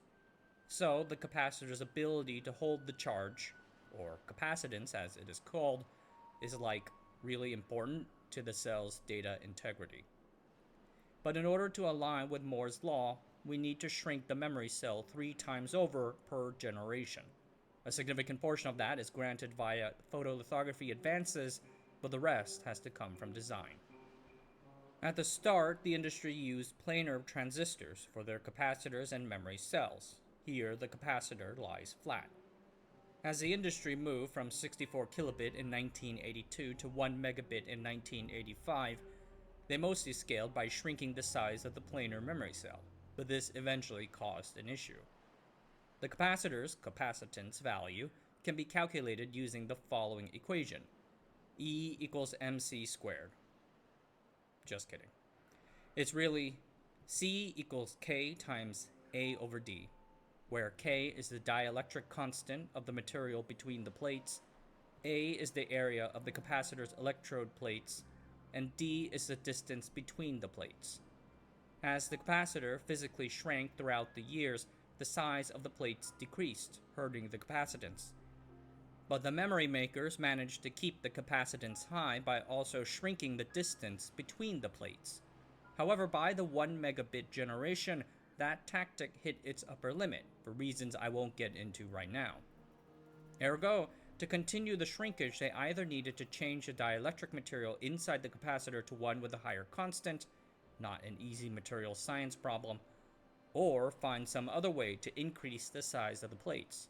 So scientists realized that a new 3D transistor structure would be necessary for the next generation of dynamic RAM, 4 megabit. At around this time, two designs emerged as contenders for the 3D step forward: the stacked and trench capacitors. The stacked capacitor was first conceived in 1976 by Mitsumasa Koyanagi of Tohoku University, then working at Hitachi. We essentially stack the capacitor on top of the access transistor and the bit lines. He worked through various practical issues and in 1977 fabricated the first test chip using a 3 micrometer process node. 2 years later, in 1979, Koyanagi fabricated a 16 kilobit dynamic RAM using a stacked capacitor cell, proving that it can be done. A few years before that, in 1974, another Hitachi researcher named Hideo Tsunami was attending a conference by Texas Instruments. In it, TI demonstrated a solar cell with deep trenches. The presenter predicted a forthcoming issue with this trench structure involving capacitance. Hideo Tsunami's work at the time was in photo emission spectroscopy and so had little to do with memory, but he was a radio enthusiast and recognized a trimmer condenser. A trimmer condenser is a small variable capacitor that we use to adjust the capacitance in a circuit. You screw it with a screwdriver and it varies the overlaps between two conductive surfaces, ergo changing the capacitance. Tsunami put the ideas together and invented the trench capacitor memory cell. Essentially, the key with the trench is that you put the capacitor below the access transistor. Tsunami applied for and received a Japanese patent in 1975, but did not try for any other overseas areas. After Hitachi won the 64 kilobit memory generation, they decided to focus their R&D on new structures to replace the old planar cell. After several years, in 1982, they presented a trial 1 megabit class dynamic RAM memory using the trench cell. As I mentioned, we needed a 3D capacitor structure for the 4 megabit generation, scheduled for the 1986 to 1990 timeframe. Each of the major memory makers had to figure out which 3D structure they wanted to adopt, stacked or trench. Put the capacitor above or below the access transistor. Trench capacitors offered certain advantages over the stacked capacitor. First, because the trench has 4 sides and a bottom, you can increase the size of the plates. The capacitance might be far better than with stacked capacitors. Second, because the trench is just a hole in the ground, you can put a lot of them close to each other. So there are considerable upside benefits with regards to cell density. But there are considerable downsides too. First, manufacturing. The trench is harder to mass produce. We need to etch them using a special type of anisotropic etch, reactive ion etch, which was still an immature technology at the time. In addition, there were issues maintaining the uniformity of the insulator layer and the whole trench's stability, and also because the thing was just a hole in the silicon, it was difficult to measure progress on the trench manufacture metrology. On the design side, the trench had two serious data integrity concerns. When we bunch the trench memory cells too closely together, the current in one trench can punch through its dielectric insulation or leak into its neighbors. This damages data integrity. And then there was the soft error data problem. Alpha particles emitted from random natural radiation sources, like cosmic rays from outer space, can hit the capacitor and change its stored charge. This causes a soft error, damaging data integrity. And while this happens to planar dynamic RAM cells too, the first variants of the trench capacitor were particularly susceptible to it. Anyway, so there was the dilemma. The trench potentially offered long-term benefits but also suffered short-term costs. The stack capacitor got you to the market faster, but density benefits lagged that of the trench, so you might need to switch to the trench anyway. The industry split into two camps. Fujitsu and Mitsubishi went with the stack capacitor, as well as Hitachi, despite their employee Tsunami being the trench capacitor's inventor. The reason for this had to do with the soft error problem.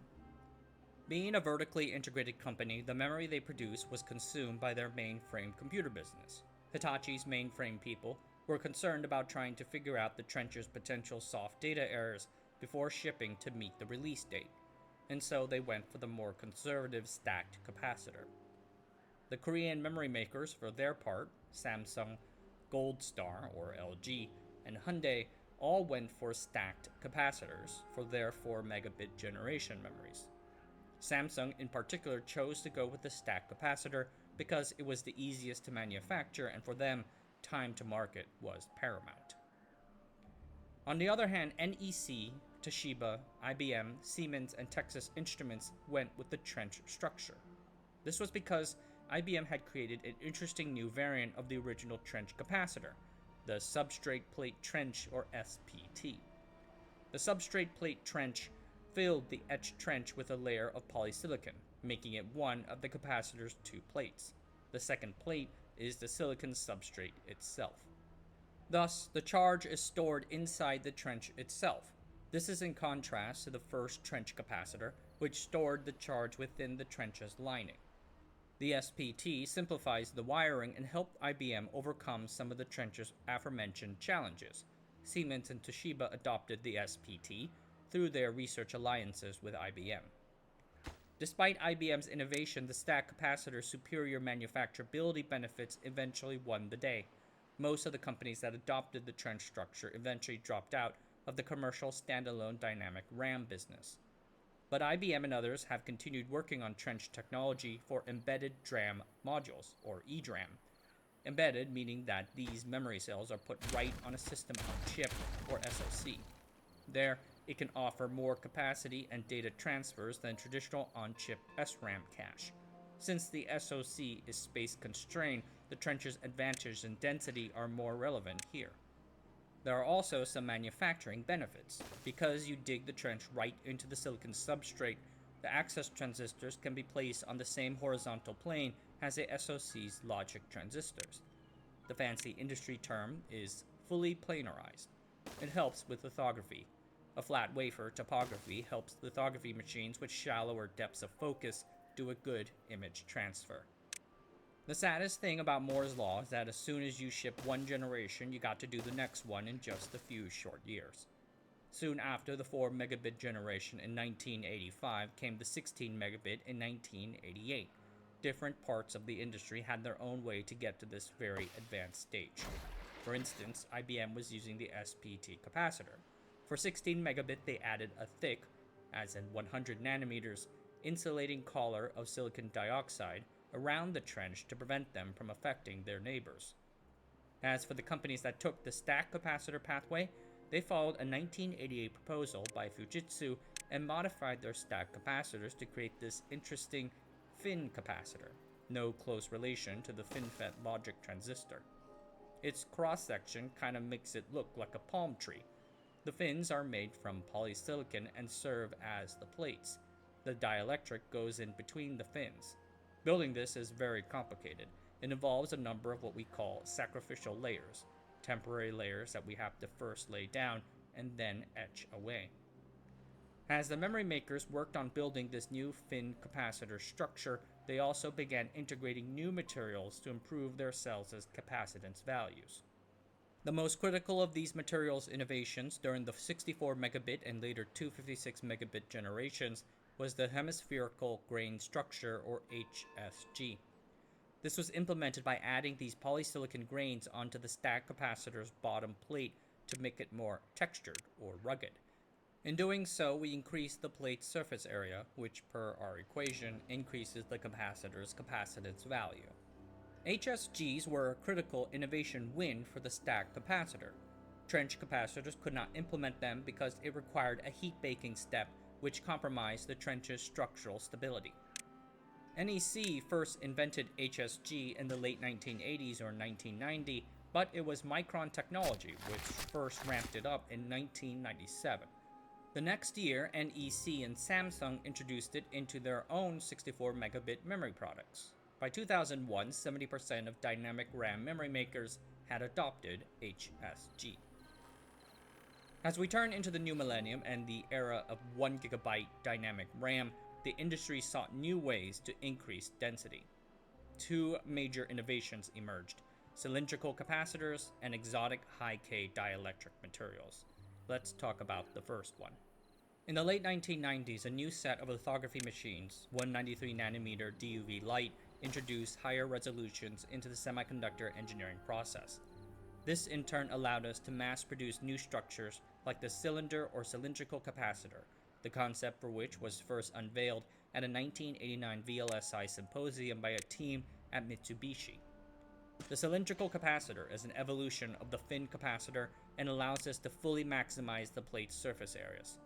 It's a ridiculous evolution, to be honest, and it seems to have been quite difficult to produce. The following details come from Samsung's technical sharing of their 90nm node back in 2005, a 512 megabit dynamic RAM. The capacitor cylinder is made from polysilicon. You etch it out of the silicon wafer using deep reactive ion etching, an improvement of the reactive ion etch I mentioned earlier. You then apply a two-layer dielectric made from aluminum oxide and hafnium oxide onto both the inside and outside of the silicon cylinder. This is one of the capacitor's two plates. The second plate is found inside the cylinder, which is filled with crystallized silicon, and I had a double take when I read this, a layer of titanium nitride, applied with what I presume to be atomic layer deposition. Oh, and we also need to apply the HSG so we can stack on even more surface area for the plates. Gosh, this is ridiculous. And Samsung introduced this nearly 20 years ago. Notice the presence of these strange materials. It's not a fleeting trend. I mentioned all the way back that insulating materials with higher dielectric constants can contribute to a higher capacitance. The industry started with silicon dioxide but abandoned that back at the 1 megabit generation. From the 4 megabit to the 256 megabit generations, they went to a stacked dielectric of silicon nitride and silicon dioxide, thin composite oxide nitride dielectrics. The continued presence of silicon dioxide was an indication of the conservatism of this choice. But for the gigabit era, they moved to entirely new things. The first exotic substance used for the gigabit era was tantalum pentoxide. This was because the industry was already using tantalum in other bits of the semiconductor manufacturing process, and so we knew how to deposit it at nanoscale. Unfortunately, tantalum pentoxide's dielectric constant was only 25, which was about 3 times the 6 to 7.5 values of the previous composite oxide nitride dielectric layers.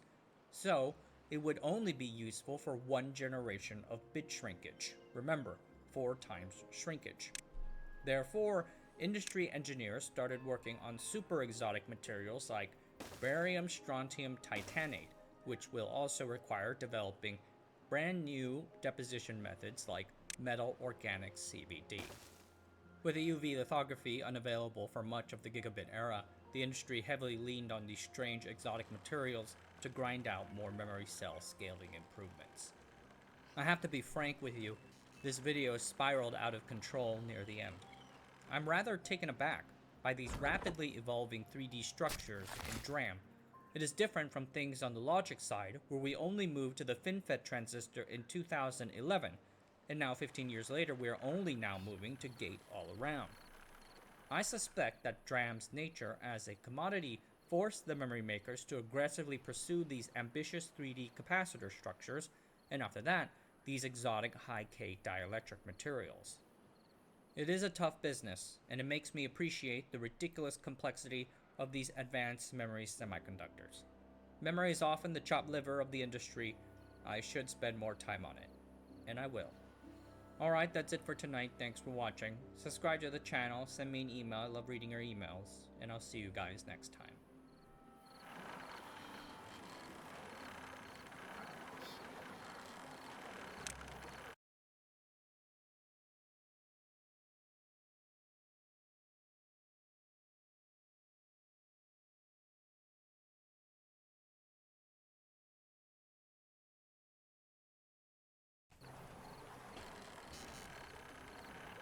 mechanical pencil, the calculators, the TVs. Over the years, Japan's Sharp Corporation has delivered a bevy of iconic products. But starting at the turn of the century, the company found itself increasingly trapped in a single, incredibly competitive business. Attacked on all sides by foreign competitors and running out of money, the company sold itself to a Taiwanese electronics giant, the first such foreign takeover of a major Japanese consumer electronics company. For this video, let us talk a bit about the rise and decline of the 100-year-old Sharp Corporation. But before we move on, I want to talk a bit about our channel sponsor, Private Internet Access, or PIA. I frequently work in cafes, not sure if it's a throwback to my university days, but I find that I can't really focus unless I'm surrounded by other people working around me. However, this also means that I am using a public internet connection, and frankly, that makes me a little nervous. Maybe it's just me, but I feel a little uncomfortable logging onto a public Starbucks Wi-Fi and seeing that warning label saying that all my traffic and browsing history are being exposed. It really is kind of like sending private one-on-one messages into a public group chat. So, I have been using a VPN to help with that, PIA. Whenever you connect to the internet on a public Wi-Fi network at a coffee shop, airport, or a library, PIA helps protect your personal data by encrypting your internet connection through one of its servers in over 84 countries and each and every US state. It is pretty simple to use and is available for virtually every platform you use: Windows, macOS, Android, Linux. One subscription can protect up to 10 devices at the same time. It is more generous than many other VPNs. I use PIA on the iPhone, iPad, and the MacBook Air. It also works with streaming services like Netflix, iPlayer, Amazon Prime, and more. Considering that I'm right now obsessed with The Last of Us TV show on HBO Max, which is not available in Taiwan, this is good. Sign up using the link below and get PIA for about $2 a month plus 4 months free. There's a 30-day money-back guarantee and 24/7 customer support, so it's completely risk-free. My thanks to PIA for their support. Founder Takuji Hayakawa was born in 1893 in Tokyo, the third son of a furniture maker. He lived a harsh childhood. His mother suffered health problems and could not take care of him, so he was put up for adoption. Treated harshly by his new stepmother, Takuji was forced to drop out of the 2nd grade for work. But at the age of 8, an elderly lady got him a position as an apprentice for a strict but compassionate metalworker. After training in metalworking for 7 years, Hayakawa graduated and joined the workforce. Soon after came his first invention, a belt buckle dubbed the Tokubijo. What was special about this buckle was that it can be fastened without needing to punch holes into the belt. It was a hit, selling 4,752 pieces and necessitating a serious expansion in capacity. Thus, at the age of 19, Hayakawa opened a metal workshop of his own in Tokyo with just 50 yen of invested capital, 40 of which was borrowed. A few years later, in 1915, a manufacturer placed an order at Hayakawa's workshop for the metal innards for a mechanical pencil. Struck by that pencil's poor quality, Hayakawa worked day and night to produce a superior version, the Hayakawa mechanical pencil. This pencil was a hit. Most pencils at the time were imported from Germany, but with Germany fighting World War I at the time, the Hayakawa mechanical became the next best alternative. The business rapidly expanded. Hayakawa's long-lost older brother Masaharu joined the business, and in 1923 the two brothers built a new 990 square meter factory staffed with 200 workers to handle all the orders. Then, on September 1st, 1923, 11:58 a.m., the Great Kanto earthquake struck the country. Hayakawa, his family, and his factory survived the initial earthquake, which is said to have lasted over 4 minutes. However, Hayakawa's wife and 2 young children perished in the massive fires that followed the initial quake. Over 100,000 people died in this national disaster. That does not include the various mob-driven massacres of ethnic Koreans that occurred thereafter, a horrific and undercovered secondary tragedy. Amidst this devastating societal and personal tragedy, the Hayakawa brothers' pencil factory burned down. Hayakawa still owed 20,000 yen worth of pencils to his pencil sales distributor, which he could no longer produce. To compensate for this, Tokuji transferred over all of his pencil-making equipment and granted them free use of his patents. He then moved to Osaka for 6 months to help them produce these pencils themselves. Tokuji enjoyed his time in Osaka and resolved to rebuild his business there. In 1924, after fulfilling his 6-month contract, he established Hayakawa Metal Laboratories and started tinkering with a new product, the crystal radio. Radio was only recently introduced into Japan, and most radio receivers were basically regarded as mere toys. The dominant telephone and telegraph makers did not deal with them, leaving the market to tinkerers and hobbyists. Hayakawa bought an imported radio for 7.5 yen and tore it apart. Despite knowing nothing about electricity or radio principles, he and his team reverse engineered the device. In 1925, Hayakawa released their own domestically assembled crystal radio, called the Sharp. At 3.5 yen, it was drastically cheaper than its foreign competitors. The Sharp radio came at the perfect time. That same year, the Tokyo Broadcasting Station, an ancestor of NHK, started Japan's first radio program. Radio channel subscribers grew steadily throughout the 1920s and 1930s. Despite the Sharp radio's popularity, Hayakawa knew that crystal radios were an inferior product. A crystal radio relies on the radio signal's power to make sound, limiting its reception and volume levels. Vacuum tube radios, on the other hand, were capable of boosting the signal's power and volume. After reverse engineering an imported Nutridyne, Hayakawa eventually produced the Sharpdyne series of radios. Depending on the model, the Sharpdyne had 3 to 8 vacuum tubes, ran on AC power, and cost a fraction of the foreign imported models. It is sold like hotcakes. Sales went from 58,000 in 1936 to 130,000 in 1939. To make enough radios to fulfill demand, Hayakawa built a new factory and set up a production line with 23 minute-long steps on a conveyor belt. In 1942, the company changed its name to the Hayakawa Electric Company, producing all sorts of radios from simple receivers to advanced two-way radios for airplanes in the military effort. This business supported the company through the difficult war and post-war reconstruction periods. In one case, the company only survived thanks to the Korean War spurring massive radio purchases by the US Army. In 1951, NHK and other big Japanese companies started experimental television broadcasts. To demonstrate the technology's potential, they set up receivers in public areas. These large-screen projections were well received, so the NHK moved forward with public television broadcasts. Same as with radio, Hayakawa Electric wanted a television receiver ready for the big event. With technical assistance from RCA, the company eventually produced a device in time for NHK's first television broadcasts in February 1953, the TV314T, Japan's first commercially available television. The TV314T still cost a megaton.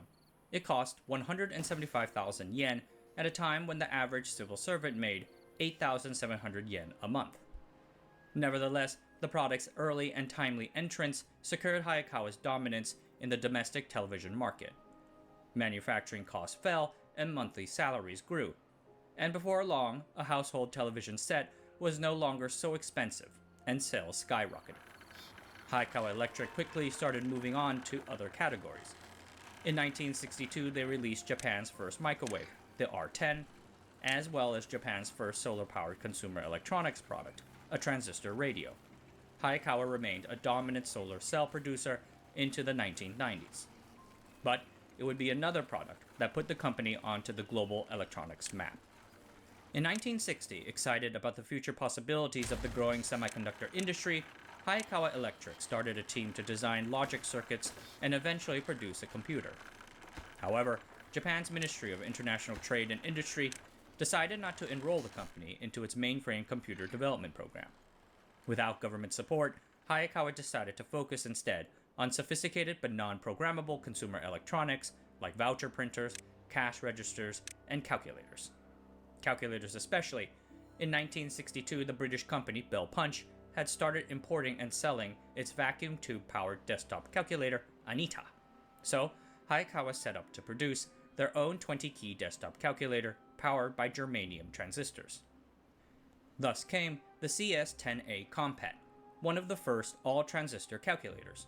It used 530 transistors, weighed 25 kilograms, and cost about 535,000 yen, or $15,000 in today's USD. Despite the price, it sold out its entire 300-unit supply in just a few months. The next year, silicon transistor prices rapidly started to drop, allowing HOLLiiWOOD to produce the CS20A calculator, first released in September 1965. It was more power efficient, reliable, and best of all, cheaper. Newer models quickly followed. 1966 saw the CS31A, the first desktop calculator made using integrated circuits. The calculator had half the parts, half the weight, and sold for half the price. That year, HOLLiiWOOD led the Japanese calculator industry with 44% market share, selling 24,000 units. About half of that was exported to the United States through its Sharp Electronics subsidiary, as well as global distributors like Sweden's Facet. I did a video about Facet earlier in this channel, worth watching. In 1970, HOLLiiWOOD Electric changed its name to Sharp Corporation. The brand's name derived from a pencil, but soon came to encompass everything the company did. That year, founder Takuji Hayakawa also stepped down as the company's president. Takuji passed away 10 years later in 1980 at the ripe old age of 86. New president Akira Saeki took on the challenge of guiding Sharp through new, uncertain economic conditions. Sharp's calculator success triggered over 50 Japanese manufacturers, not to mention various American ones, to enter the market too, setting off what we now call the calculator wars. In about a decade, the calculator went from this desktop-bound monstrosity with hundreds of vacuum tubes to a portable battery-powered gadget, doing all of its calculations on a single integrated chip. The calculator was the mobile phone of its time, and the calculator wars pushed Sharp and its competitors to pull every possible trick to make their calculator smaller, cheaper, faster, better. Up until now, such calculators use fluorescent display tubes, or Nixie cold cathode tubes, to display their numbers. However, these were expensive, large, and power inefficient. In January 1969, a Sharp researcher watched an NHK documentary about RCA. In that documentary, RCA demonstrated a technology they announced back in 1968, dynamic scattering mode liquid crystal displays. Scientists first observed liquid crystals in 1880. They were a strange material. They sat in a phase between liquid and solid and refracted light like a crystal, thus the name. In the early 1960s, RCA researchers noticed that liquid crystals had interesting electro-optic characteristics, and eventually invented a way to electrically control the way they reflect light as a technology for creating a display. But in order to be suitable for a calculator, the crystal display needed a better contrast ratio and had to work at room temperature. More work had to be done. Sharp asked RCA's general manager Bernie Vonderschmidt to develop and produce DSM LCD screens for their calculators, and even offered to pay for development. However, RCA and Vonderschmidt declined. The reasons for this are unclear. RCA wasn't too interested in LCD, seeing it as a distraction from their core cathode ray tube, or CRT, display business. And Vonderschmidt personally had concerns about LCD's immaturity, cost, and yield. By the way, Vonderschmidt was a Silicon Valley giant. He helped teach RCA semiconductor manufacturing methods to Taiwan's first teams, and later co-founded Xilinx with Ross Freeman in 1984. His Japanese contacts were essential in helping to secure manufacturing capacity for the first FPGA. Anyway, in 1971, Sharp licensed some of RCA's patents and set up a team called S734 to put a DSM LCD display into a calculator in 12 months. After tediously mixing over 3,000 kinds of liquid crystals and synthesizing 500 plus mixtures, the team eventually produced the right mix for a suitable screen. Thusly, in June 1973, Sharp brought the LC Mate EL805 to the market. Made up of just an LCD and 5 ICs on a single glass substrate, it is hard to convey just how revolutionary this product was. The calculator was 2.1 centimeters thick, 12 times thinner than its closest competitor. It used 1/9,000th the power of existing calculators and can go for 100 hours on a single charge, and weighed just 200 grams, a 125 times reduction. More calculators followed, including a solar-powered one in 1975. By 1985, the company had cumulatively sold over 200 million calculator units. Sharp continued its studies on LCD technology. In the mid-1980s, they found out that IBM had identified a new full-color silicon-based display technology known as TFT LCD as a potential replacement for CRTs. They got to work producing their own version of it, and in 1987 the company leapfrogged its LCD competitors in successfully producing a 14-inch full-color, full-motion LCD display. Then, in 1991, they debuted the first wall-mounted television, the 9EHC1. People recognized this electrifying technology as the future, and it started replacing CRT in televisions and other displays. Unfortunately, this strong position was in marked contrast with the rest of the company. Following the unraveling of its real estate bubble, Japan's domestic economy weakened from the influence of a strong yen, increasing wages, and the effects of manufacturing offshoring. This recession fundamentally shifted the direction of Japan's big electronic firms. Cheap foreign imports challenged Sharp's older products like fax machines, calculators, and microwave ovens. To replace them, Sharp launched a bevy of new, more advanced products. Some, like the camcorder, were relative hits. The ViewCam had 20% of the Japanese market after its release in 1992. But other categories like the Wizard electronic organizer never took off, and saturated categories like notebook PCs failed to make enough money. Profits declined throughout the 1990s. In 1998, net income fell to 24.8 billion yen, representing just a 1.4% profit margin and a near 50% decline year over year. This bad performance resulted in Sharp's president resigning. The company's one bright spot had been LCD panels and LCD-related products, responsible for 30% of company revenues. Thusly, in 1998, new president Katsuhiko Machida sought to streamline Sharp and reposition its LCD business at its very center. The Crystal Clear Company, as he called it. In his first press conference, he said, "Sharp's problem is low brand perception. For branding, we have to make, quote-unquote, a clear face for customers. To this end, we will set LCD technology as our face. From now, every Sharp product will be related to LCD technology." Sharp's pivot towards displays was risky, considering the emergence of intense competition from the rest of Asia, particularly Taiwan and South Korea. Regardless, Sharp had high confidence in their LCD technology. They ditched their venerable CRT television business, which dated all the way back to 1953, and went all in on LCD televisions, launching its Aquos TV brand. This bold move seemed to have paid off. In 2001, Aquos quickly captured 80% global market share in the very young LCD TV market, generating nearly $400 million in sales worldwide. Sharp seemed to retain its dominance even after 2001, when a bevy of Japanese and Korean firms like Sony, Samsung, and LG followed Sharp into the television market. By mid-2003, Aquos dominated the local Japanese market with 60% market share. The next year, in 2004, Sharp still held a leading 33% market share in the overall LCD industry.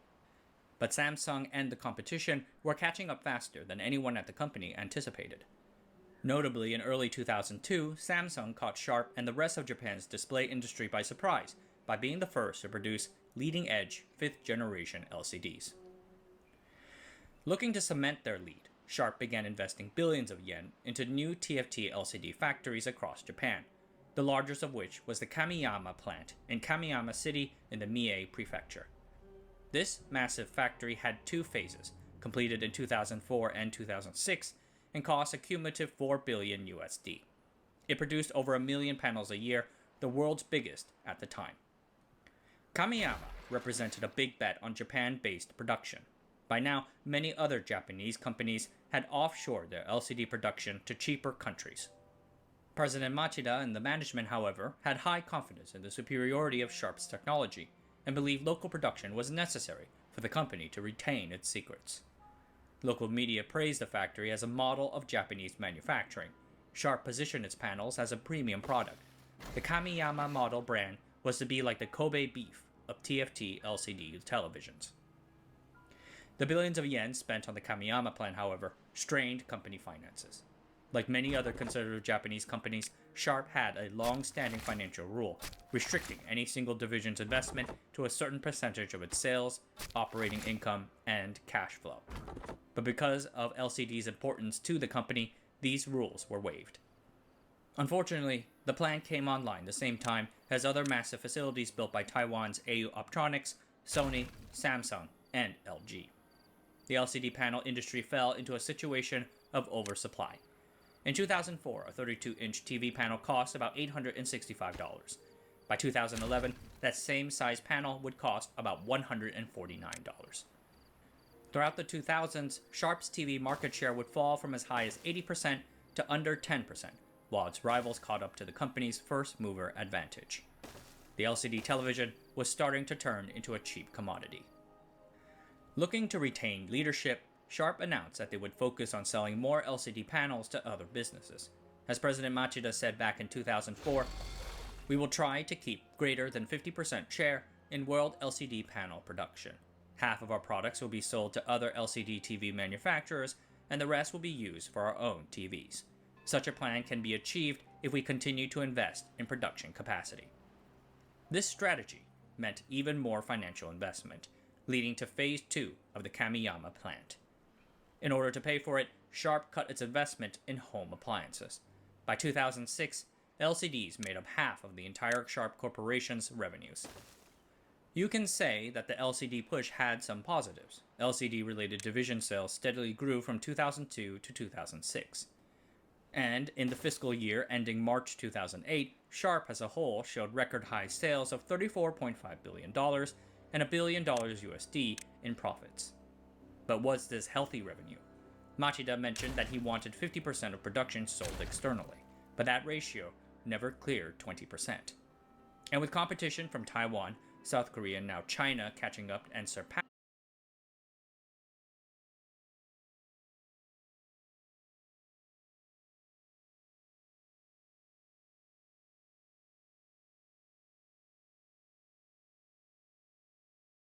Sharp, the massive investments they made into LCD production were not paying off as originally expected. In 2007, President Machida stepped down and a new president took office, Mikio Katayama.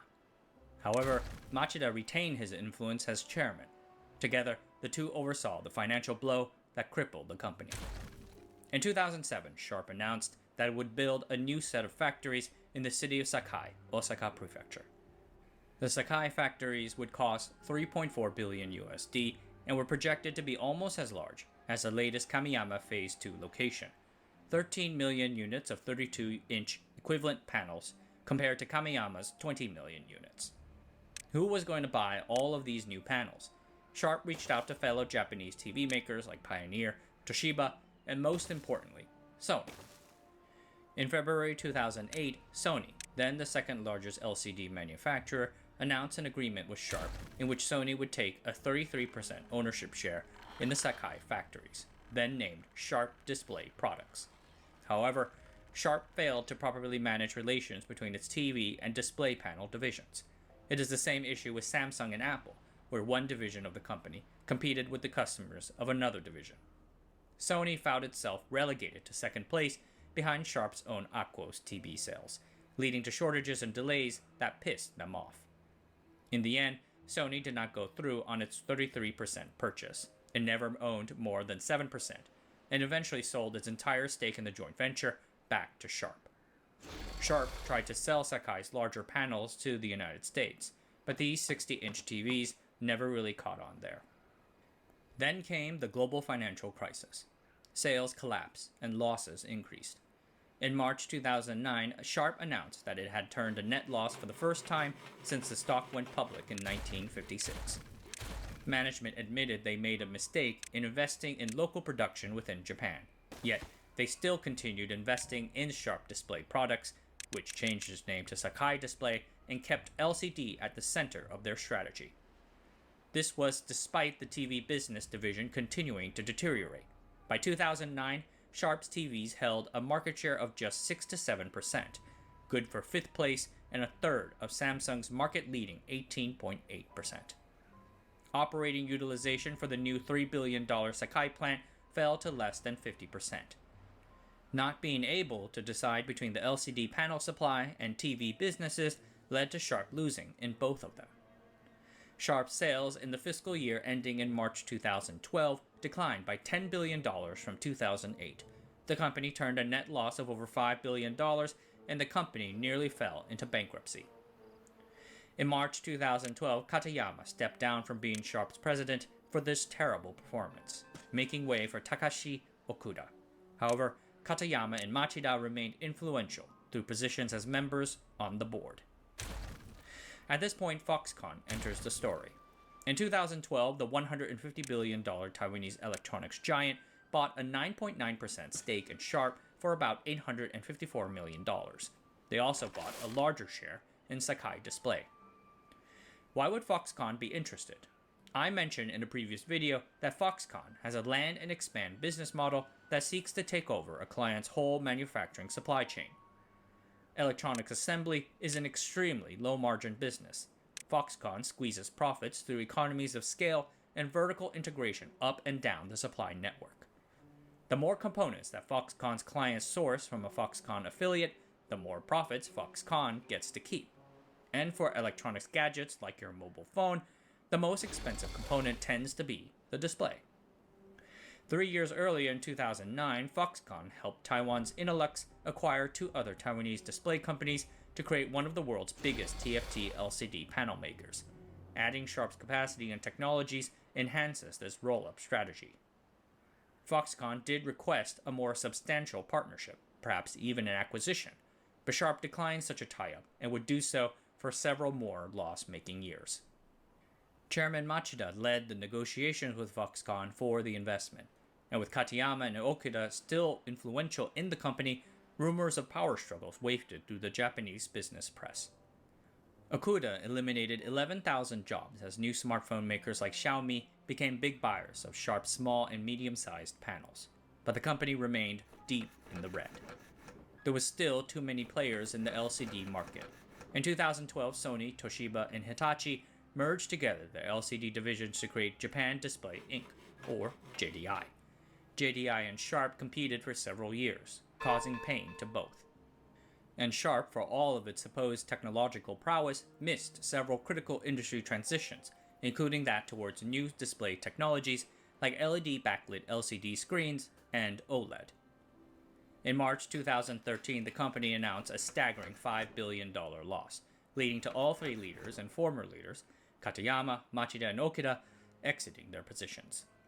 The company never regained its footing thereafter.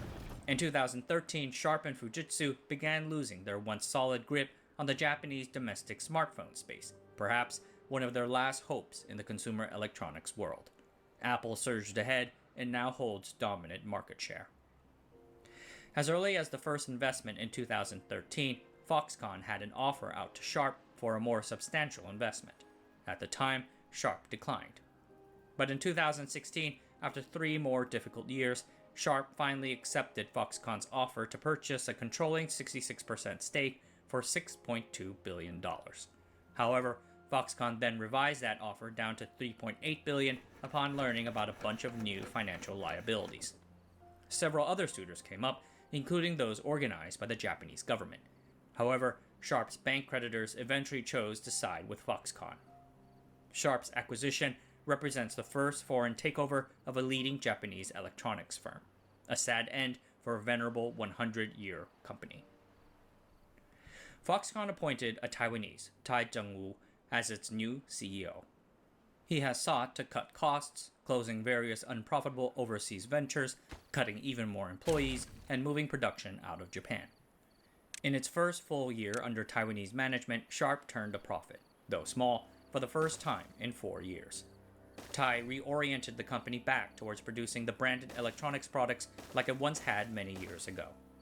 Foxconn is also rebuilding Sharp's withered semiconductor manufacturing business, which include a very nice 130nm fab.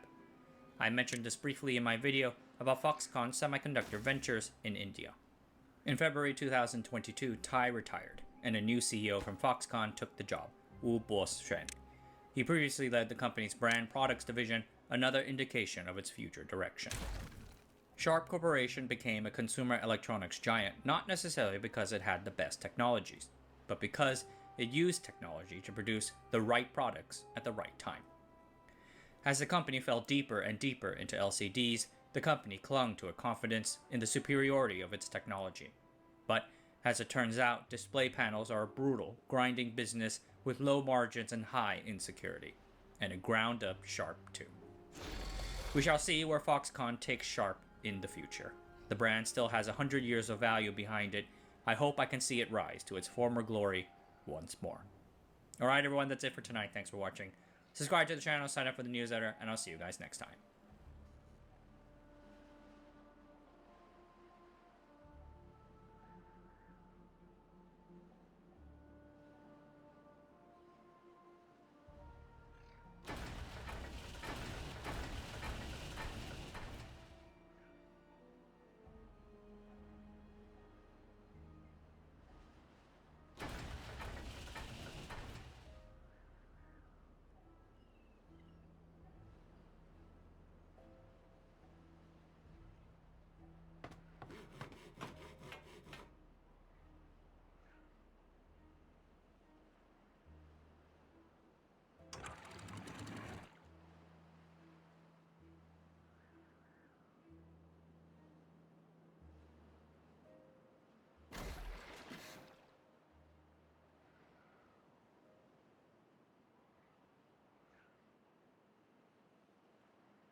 At its peak, China's H&A Group presided over an estimated $170 billion of assets across the world. The conglomerate was a big shareholder in Deutsche Bank and Hilton Hotels. They owned airports and other real estate in Germany, China, and the United States. And they had the third largest aircraft leasing business in the world, owning over 900 planes. Most amazing of all, H&A bought virtually all of this in just a few years. By the time the party ended in May 2017, the company was doing at least one multi-million or even billion-dollar transaction each month. And then as fast as it came up, it all came crashing down. In this video, we're going to talk about one of the biggest and craziest implosions in corporate history. But first, let me talk about the Asianometry Patreon. Early access members get to watch new videos and see selected references for them before they're released to the public. It helps support the videos since views are so volatile. I appreciate every pledge. Thanks, and on with the show. Chinese companies are infamous for their murky early histories and opaque ownership structures. The southern Chinese island of Hainan is about as large as Taiwan, but has a much smaller population of about 9 million people. Until 1988, the island was a special administrative region within the Guangdong province. But in 1988, the central government made Hainan into its own province and designated it as a special economic zone to try and generate more investment. The new Hainan provincial government had a formidable task ahead of it. Much like Taiwan, Hainan was a historical backwater, a hotbed for bandits in the 1920s. How were they going to get people to come? That same year, the central Chinese government began deregulating its airline industry. It restructured its former national airline monopoly into 6 individual airlines across the country. Another measure of that was to allow private-public partnerships between provincial governments and private companies to allow these provinces to establish regional airline carriers of their own. So, the Hainan government contributed 10 million RMB of startup capital to start Hainan Provincial Airlines, but the company did nothing with it after that, never acquiring an airplane or even a civil license. Tan Feng was the son of Communist Party officials and served in the People's Liberation Army Air Force. After that, he worked in China's civil aviation regulator, the CAAC. There, he met a variety of people who would go on to also work at HNA Group, including co-founder Wang Jian. Chen then moved to China's National Air Regulations Bureau and won a scholarship to study air transportation logistics at a school in Germany. But when he came back, he found the bureau abolished, so he worked at the Agricultural Investment Trust of China and then the World Bank Loan Office in Haikou, Hainan's capital city. It is worth noting that the powerful Wang Zheshang, anti-corruption czar and Xi Jinping ally, served as the Agricultural Investment Trust of China's chief executive while Chen was there. Rumors exist of a deeper connection, of course, but there is nothing solid here. Wang was only there for a year after all. Anyway, while Chen was at the loan office, a former colleague of his from the civil aviation regulator then recruits him to manage this airline, at the time bogged down with little progress. 10 million RMB, or about $1.4 million, is nowhere near enough to run an airline or even buy a plane. Thusly, Chen and his colleague convinced the local government to reboot the business as a joint stock company. This relatively new development in China allowed private individuals to take share in this state-owned enterprise. In 1993, Hainan Provincial Airlines restructured as a corporation and was allowed to sell shares. The sales raised 250 million RMB, or about $35 million, from 122 stakeholders. That May, the airline began operations. In these early days, HNA established a dual-chairman structure. Co-founder and partner Wang Jian managed the company's internal affairs and strategic direction. He stayed much more in the shadows. Teng Fun, on the other hand, served as the company's external communications man. Much of the time, he was running around telling stories to banks and potential investors to raise money. $35 million sounds like a lot, and I certainly wouldn't mind having that in my pocket. But in the airline world, it is chump change. So Chen and his team went to the banks, which lent them another 600 million RMB, or $84 million. But on what collateral? In these early days, Chinese banks did not know much about how mortgages should work. Chen told the banks that the money would be used to buy a plane. A Western bank would then ask to have a claim on that plane, like how a residential mortgage is backed by a house. But the Chinese bank didn't do this. Rather, they assigned the plane's property rights to the borrower, HNA Group. This allowed HNA to turn around and remortgage the purchased plane again to another bank for even more money. Chinese banks eventually caught on, but HNA never failed to get creative in the way they borrowed money. One remortgaging tactic they used was to borrow against the future revenue streams from the plane's air routes. So, every plane was mortgaged twice, first as a hard asset backing a loan, second with its future revenue streams. How does that work? Not sure. Anyway, this one plane, two meal approach allowed HNA to double dip their leverage and grow very fast. Plain bank loan terms are very long-lived, 10 to 15 years, which gave HNA plenty of time to figure out how to pay back those loans.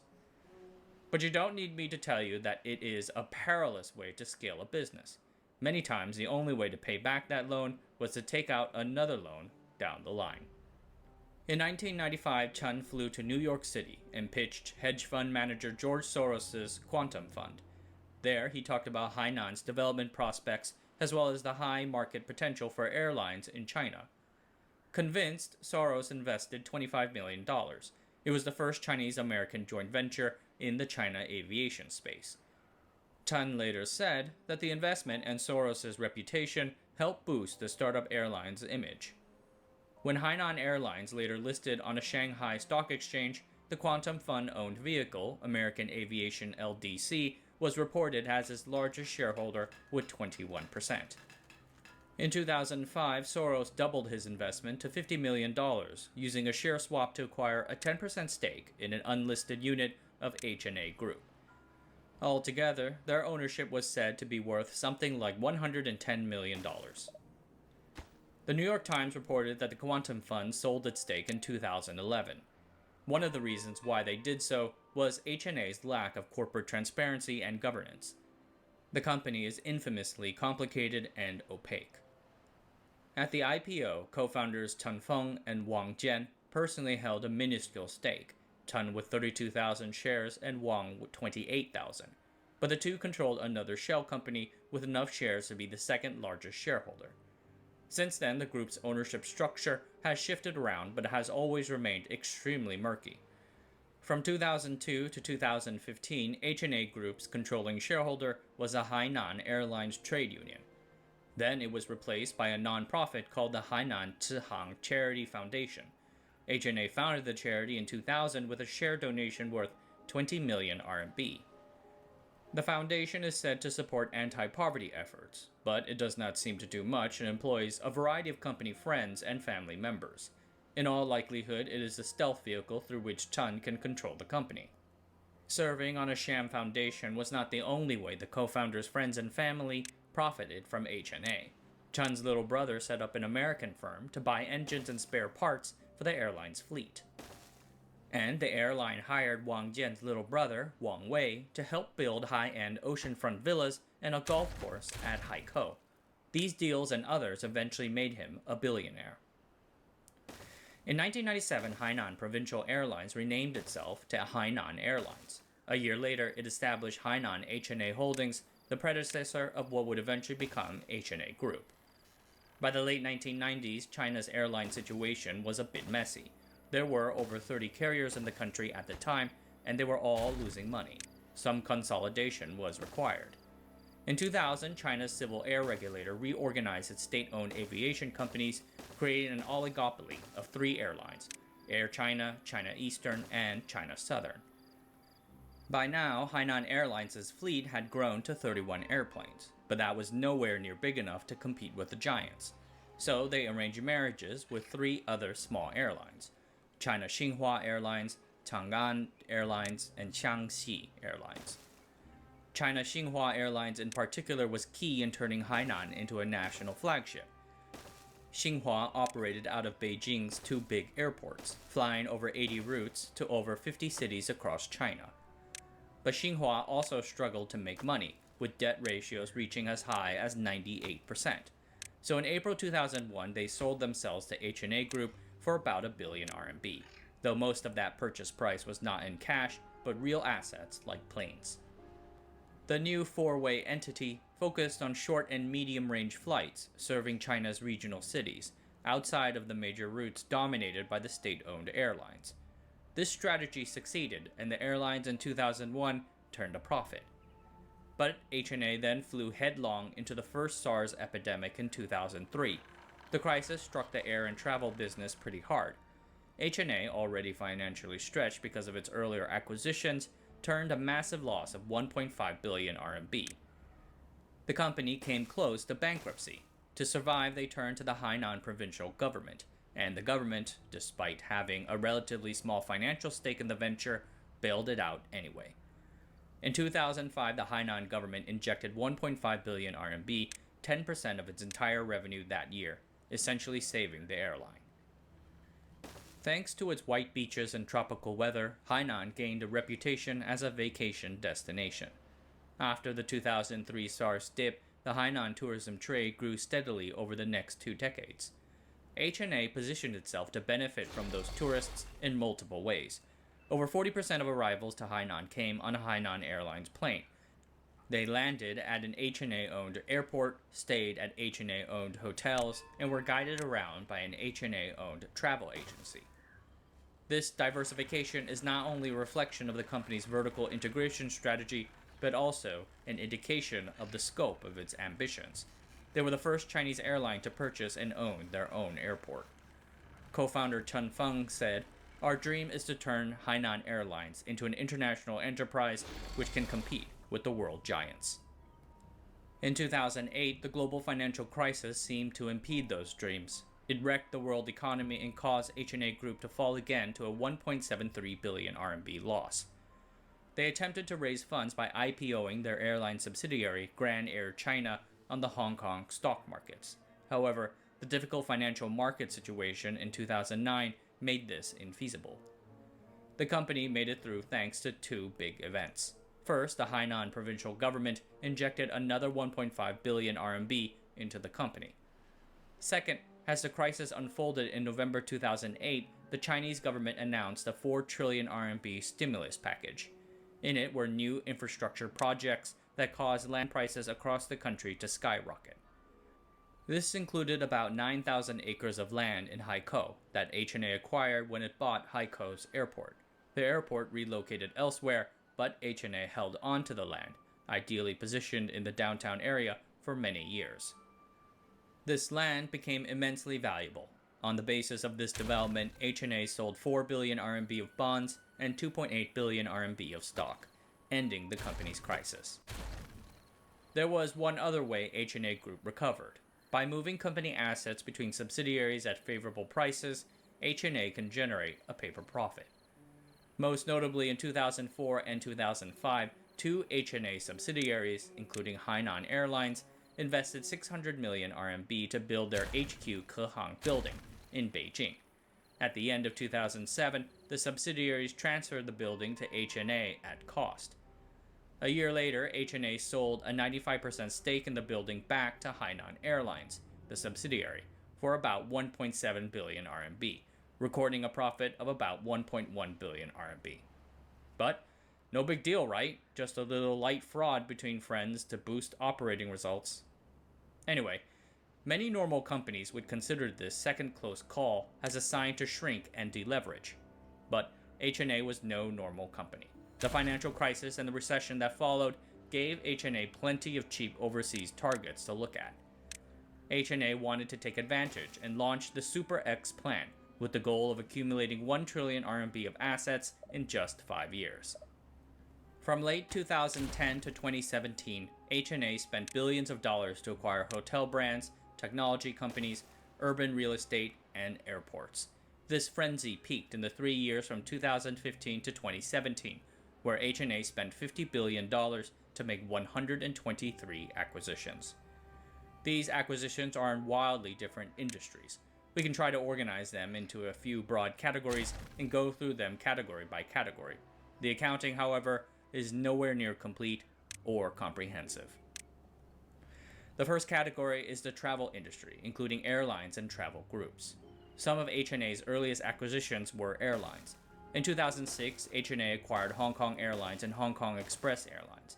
Under their ownership, Hong Kong Airlines expanded into cargo shipping, and Hong Kong Express tried to build up a low-cost carrier model like the old Hainan Airlines did. The Hong Kong purchases gave H&A its first international routes, a major step forward. Later in 2012 came the purchase of a 48% stake in the Aigle Azer airline, France's second oldest cargo airline. It mostly services North Africa, but also gave the company permission to fly into Europe, including France. Chinese regulations at the time allowed just one Chinese airline per international route, so this was probably them trying to get around that. In 2015, H&A bought minor stakes in South Africa's Comair and Brazil's Azul. Now these moves were particularly strange because none of H&A's airlines at the time flew into South Africa or Brazil. Accompanying its airline purchases was a 2015 $2.8 billion purchase of Swissport, a cargo handler, and a 2016 $1.5 billion purchase of Gate Group, a Swiss airline catering business. It makes a lot of sense that H&A Group would have a great interest in hotels. It is in line with their business model, and you can remortgage the properties. Starting in 2011, H&A started buying into NH Hotel Group, a Spanish company that was then Europe's third largest hotel group. Over time, the company raised its stake to about 29.5% with 4 board seats. The two did a joint venture to build hotels in China. The signing ceremony was reportedly attended by Premier Li Keqiang and Spain's Prime Minister Mariano Rajoy. Then, in 2016, the company bought Carlson Hotels, which owns the Radisson Hotels brand, for an unknown price. Carlson and the aforementioned NH Hotel Group are direct competitors in Europe. This conflict of interest eventually caused NH Hotel to boot H&A's 4 members off their board. This was just sloppy work on H&A's part. Why would you not run this purchase by your other hotel subsidiary? But wait, there's more. In 2016, H&A bought a 25% stake in Hilton Hotels from Blackstone. Blackstone sold the stake at a price 3 times higher than what they paid for it back in 2007. The next category of H&A empire building includes its logistics and shipping buildup. In 2008, HNA announced plans to create a global container shipping business with a fleet of 200 ships. To back this, they bought Jinhai Shipyard, a shipbuilder, and Tianjin Marine Shipping, a marine shipping company. But the most eyebrow-raising acquisition in this sector was Tianjin's $6 billion purchase of Ingram Micro. Ingram is a global IT equipment distributor with over $46 billion in revenue in 2015. However, the company made just $266 million in net income that year, which translates to a profit margin of less than 1%. From the very beginning, it was a strange purchase. In its press release, HNA explained that they wanted to deepen Ingram Micro's involvement in the China and Asia Pacific market. 20% of Ingram's 2015 revenue was from Asia. Just 5.4% came from China, though China did account for 23.1% of the company's total profit. But why would a marine shipper buy into what I presume is one of their customers' businesses? Interestingly, this purchase fell under regulatory scrutiny by the Committee on Foreign Investment in the United States, or CFIUS. CFIUS approved the deal, one of the few such China-US technology deals to get done in the past decade. Inspired by GE Finance, HNA wanted to build up a financial sector arm, which they named HNA Finance. HNA Finance wanted to do heavy asset leasing and insurance. In 2009, the company acquired the Australian aircraft leasing company Allco. Allco lost $1.4 billion USD and collapsed into insolvency during the financial crisis. HNA bought the company out of liquidation and moved it to Hong Kong. There, they merged it into a publicly traded affiliate, Bohai Capital Holding. Bohai would be the corporate vehicle for all their heavy asset leasing efforts. In 2011, Bohai spent $1 billion, not including debt, to buy GE Seaco, the fifth largest container leasing fleet. GE Seaco buys dry freight, refrigerated and tank containers, and leases them out. Then, in 2015, Bohai bought an 80% stake in Kronos Group Limited, which they merged into Seaco to add more scale to their container leasing business. A year later, Bohai paid $7.6 billion to buy the Irish leasing company Avalon. This made HNA the fourth biggest airplane leaser. Finally, in 2017, they purchased CIT Group's aircraft leasing business for $10 billion. Morgan Stanley financed $8.5 billion of that $10 billion purchase price. Altogether, the combined company had 910 aircraft in its fleet and was the third largest such company in the industry. And then there are the purchases that do not fit into any of the above categories. A 2016 $1.1 billion purchase of the land under the former Kai Tak Airport in Hong Kong. A March 2017 purchase of a majority stake in the money-losing Frankfurt-Hahn Airport in Germany, his first and only international airport acquisition. There was also a 9.9% $4 billion equity stake in Deutsche Bank, one of the world's most important financial institutions.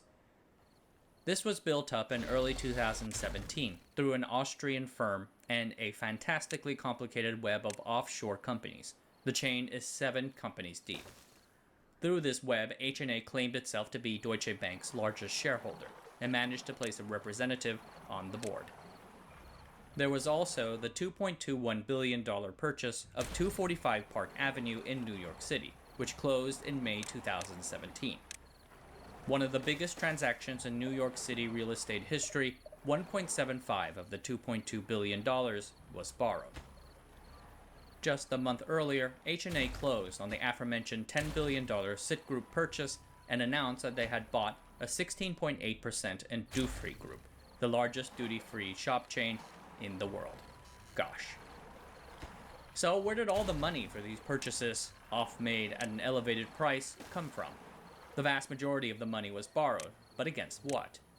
The first major debt source is land and land development. HNA shifted from relying on mortgaging out plain assets to mortgaging out land development projects and other hard assets. Across China, provincial and city governments were starting infrastructure projects, as per the guidance from the central government. For instance, in 2012, the Hainan provincial government announced that it would build a big business district. But many of these governments are quite indebted. How do they get the money? HNA partnered with these governments to do these investment projects, leasing them the assets so to help them duck their debt limits. HNA then spun these various land development projects off into publicly traded subsidiaries. The subsidiaries' net asset values, and thus stock prices, skyrocket. HNA's management can then pledge these shares to borrow even more money. This leads me into the second major funding source, a super complex capital structure. Very early on, HNA devolved from a traditional corporation that most people would be familiar with to a complex, intertwined web of China-based investment entities. Some of these are privately held, but a great deal are public, including 10 on the Shenzhen and Shanghai stock markets, and 7 on the Hong Kong markets. As HNA acquired entire companies or stakes in companies during its acquisition frenzy, even as they borrowed more and more money to acquire it, they can inject those acquisitions into their web and then remortgage them out for even more money. Though the company seems to be run and operated by its management in the core HNA Group Corporation, the stock ownership and debt ownership links are so complicated that it is hard to tell who owns what. I am kind of reminded of a Portuguese man of war. That's not a real jellyfish, but an agglomeration of smaller creatures. They band together as a clump, consuming anything in its way. The other thing about the man of war is that it is entirely dependent on the seas and currents for survival. If the waves were to suddenly push this beast onto the shores, then it would not survive for very long. In mid-May 2017, HNA issued $500 million in bonds for its 245 Park Avenue purchase. It would be one of HNA's last overseas M&A financing transactions. On June 22, 2017, the China Banking Regulatory Commission ordered several banks to conduct risk checks on the amount of overseas borrowing and investing by HNA and other conglomerates like Anbang and Dalian Wanda. Everything changed from there. In July 2017, HNA subsidiary Shareco canceled their in-process purchase of a 34.9% stake of the American in-flight entertainment company Global Eagle Entertainment. That month, it was reported that Morgan Stanley, Citigroup, and Bank of America stopped taking any more shares of HNA Group companies as pledges for new loans. Goldman Sachs followed suit a few months later in September 2017. That same month, the Hong Kong Monetary Authority requested information from HNA about its financial status. In November 2017, HNA issued $300 million of 363-day dollar bonds at an interest rate of 8.875%. The extremely high interest rate was China's highest ever rate for its class. Yields on HNA debt began to rise. Then that same month, the Chinese central government criticized one of HNA's core real estate projects, the Sanya New Airport Reclamation Project, for quote-unquote suspected illegal use of the sea. This shook confidence in the company's vaunted government connections. A few days later, in late November 2017, HNA reported its core financial data. The showstopper was HNA's estimated current loan balance of 637 billion RMB, or 94 billion USD, using 2017 exchange rates, up 36% from the previous year. If you were to include the company's unlisted subsidiaries, estimates went as high as 1 trillion RMB, or $148 billion. Yet, even these estimates fell short of the eventual actual number. This made HNA Group Asia's most indebted company. Standard & Poor and other credit rating agencies rushed to downgrade the company's debt. January 2018 began with a series of reversals. HNA management met with its creditors. They told them the company planned to unwind its buildup and return to its core airlines business. They would sell 100 billion RMB of assets in the first half of the year. A third of HNA's publicly traded affiliates had their shares suspended. This included HNA's tourism service business, Bohai Leasing, its leasing business which had once been the third largest in the world, Tianjin Tianhai, the shipping/logistics company that owns the American IT distributor Ingram Micro, Hainan Airlines Holdings, which held the company's original airline businesses as well as the others it created over the years, and CCOP Group, which owns and runs a large chain of retailers like supermarkets and department stores in northern and central China. For some of these companies, H&A had pledged up to 60% of the total share circulation for loans. This had been one of the company's key sources of cash, keeping the whole group together. Throughout 2018, H&A began the process of selling off the various assets that it purchased only a year earlier.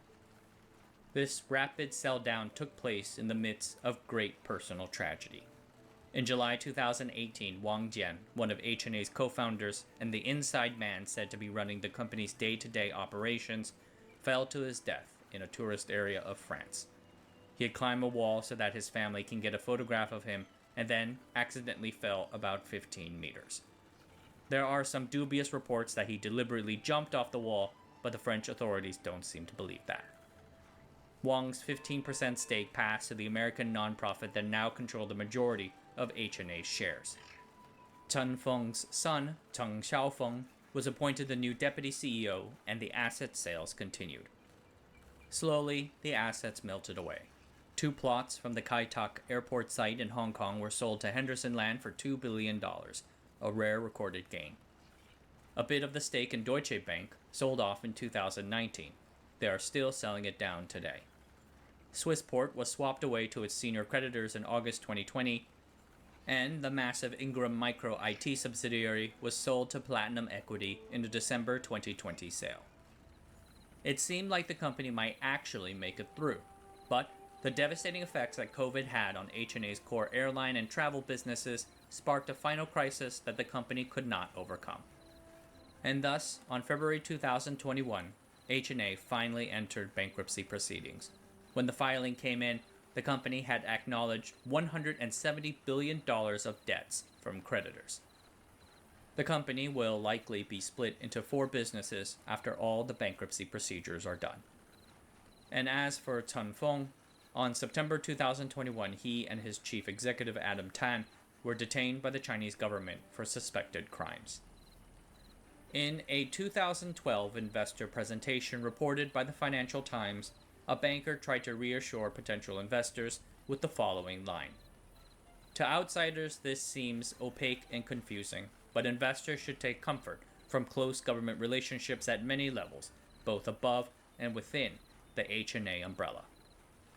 What held together the whole enterprise were mountains of debt and the unspoken implication of close government involvement.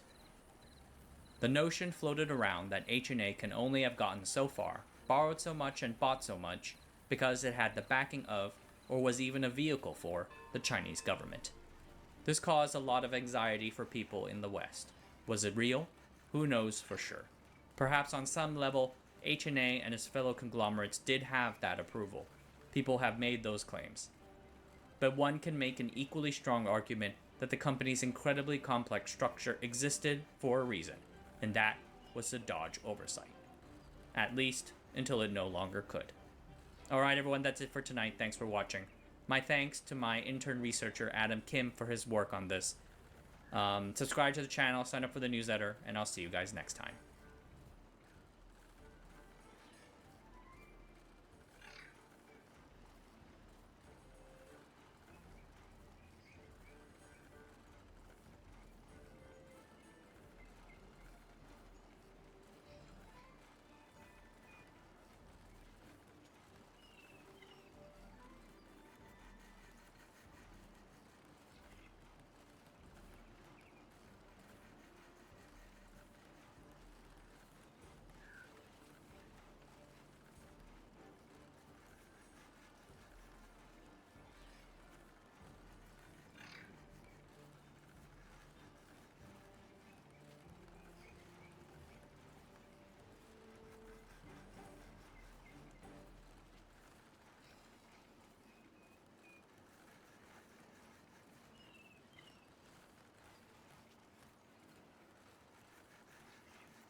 Something huge is being constructed in a remote corner of Japan. It's costing over $500 million and is the biggest of its kind in the world. It's been in development for over 20 years. It's over 80 meters high and nearly 70 meters wide. But you're not going to spot it very easily because this enormous structure is hidden deep in the landscape, quite literally. And when it's finished, it'll look something like this. So, just a couple of simple questions. What is it? And why are they hollowing out a mountain to build it?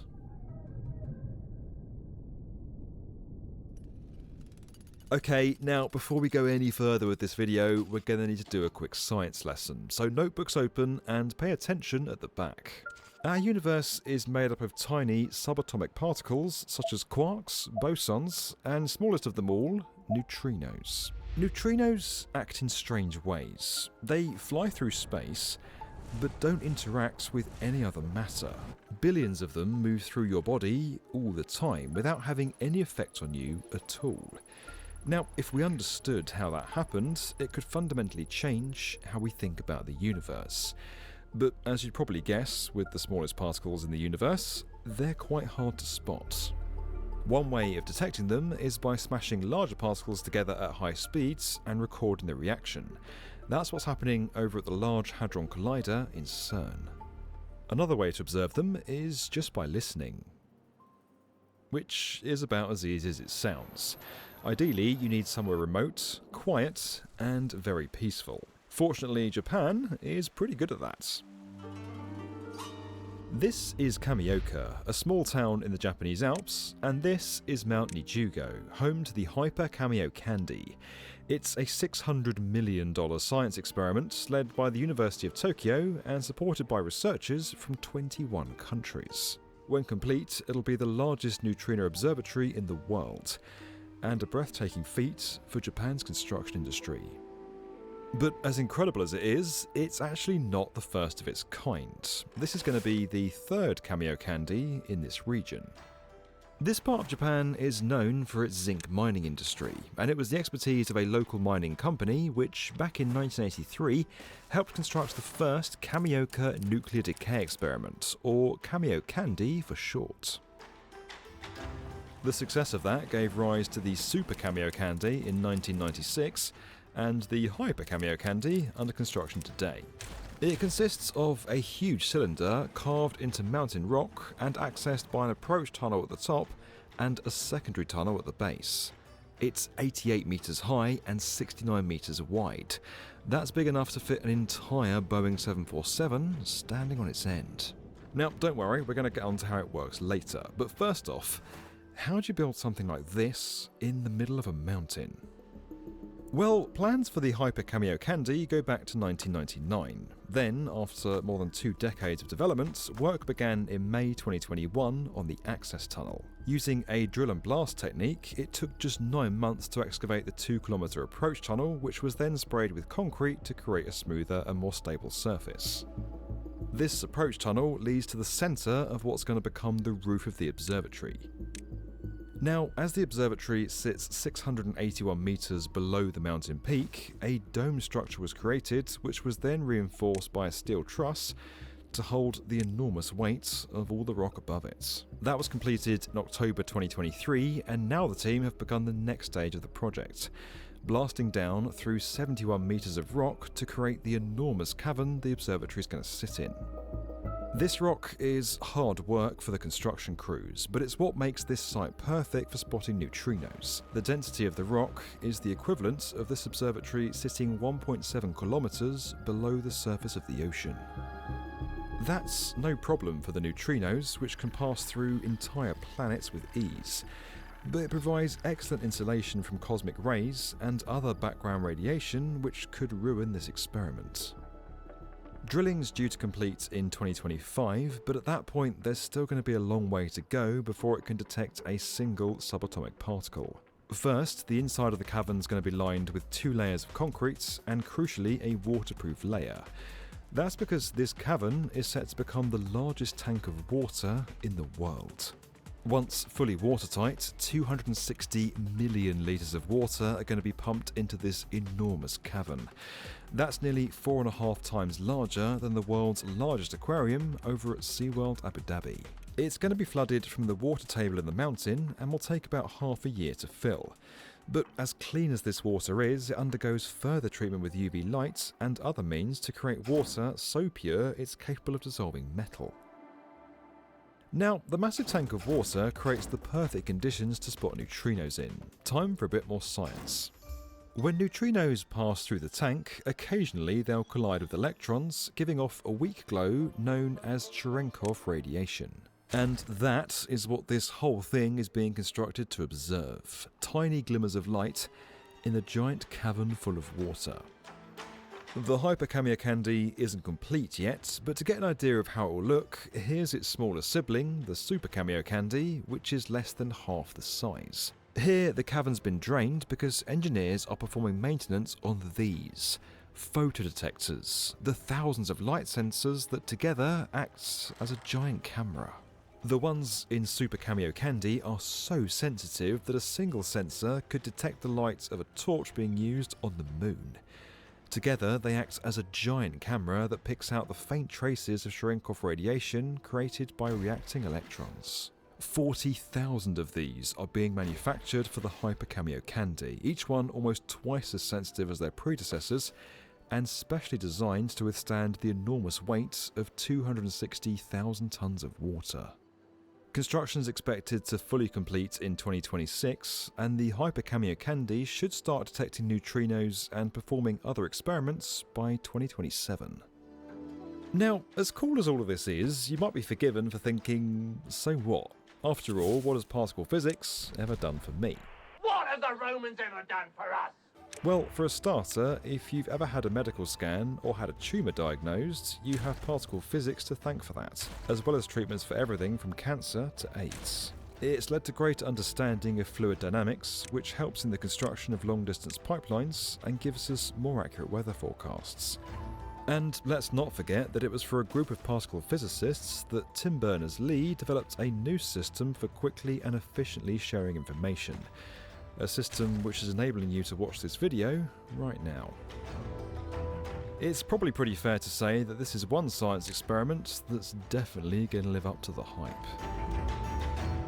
You can learn more about the Hyper Cameo Candy and other topics on our channel over on the World's Best Construction Podcast, available right now wherever you get your podcasts.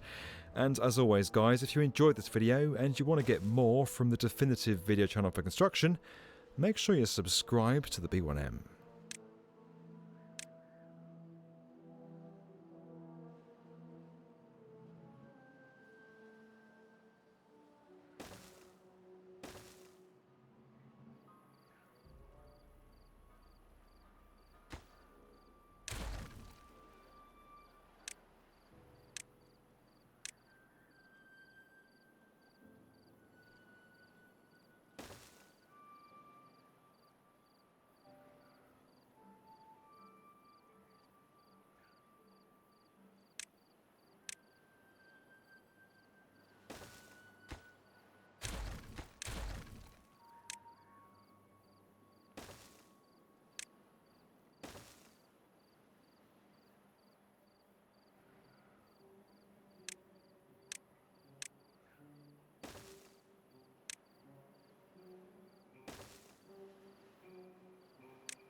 This single equation spawned 4 multi-trillion-dollar industries and transformed everyone's approach to risk.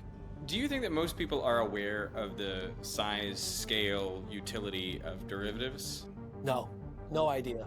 But at its core, this equation comes from physics, from discovering atoms, understanding how heat is transferred, and how to beat the casino at blackjack. So maybe it shouldn't be surprising that some of the best to beat the stock market were not veteran traders, but physicists, scientists, and mathematicians. In 1988, a mathematics professor named Jim Simons set up the Medallion Investment Fund. And every year for the next 30 years, the Medallion Fund delivered higher returns than the market average. And not just by a little bit. It returned 66% per year. At that rate of growth, $100 invested in 1988 would be worth $8.4 billion today. This made Jim Simons easily the richest mathematician of all time. But being good at math doesn't guarantee success in financial markets. Just ask Isaac Newton. In 1720, Newton was 77 years old, and he was rich. He had made a lot of money working as a professor at Cambridge for decades, and he had a side hustle as the master of the Royal Mint.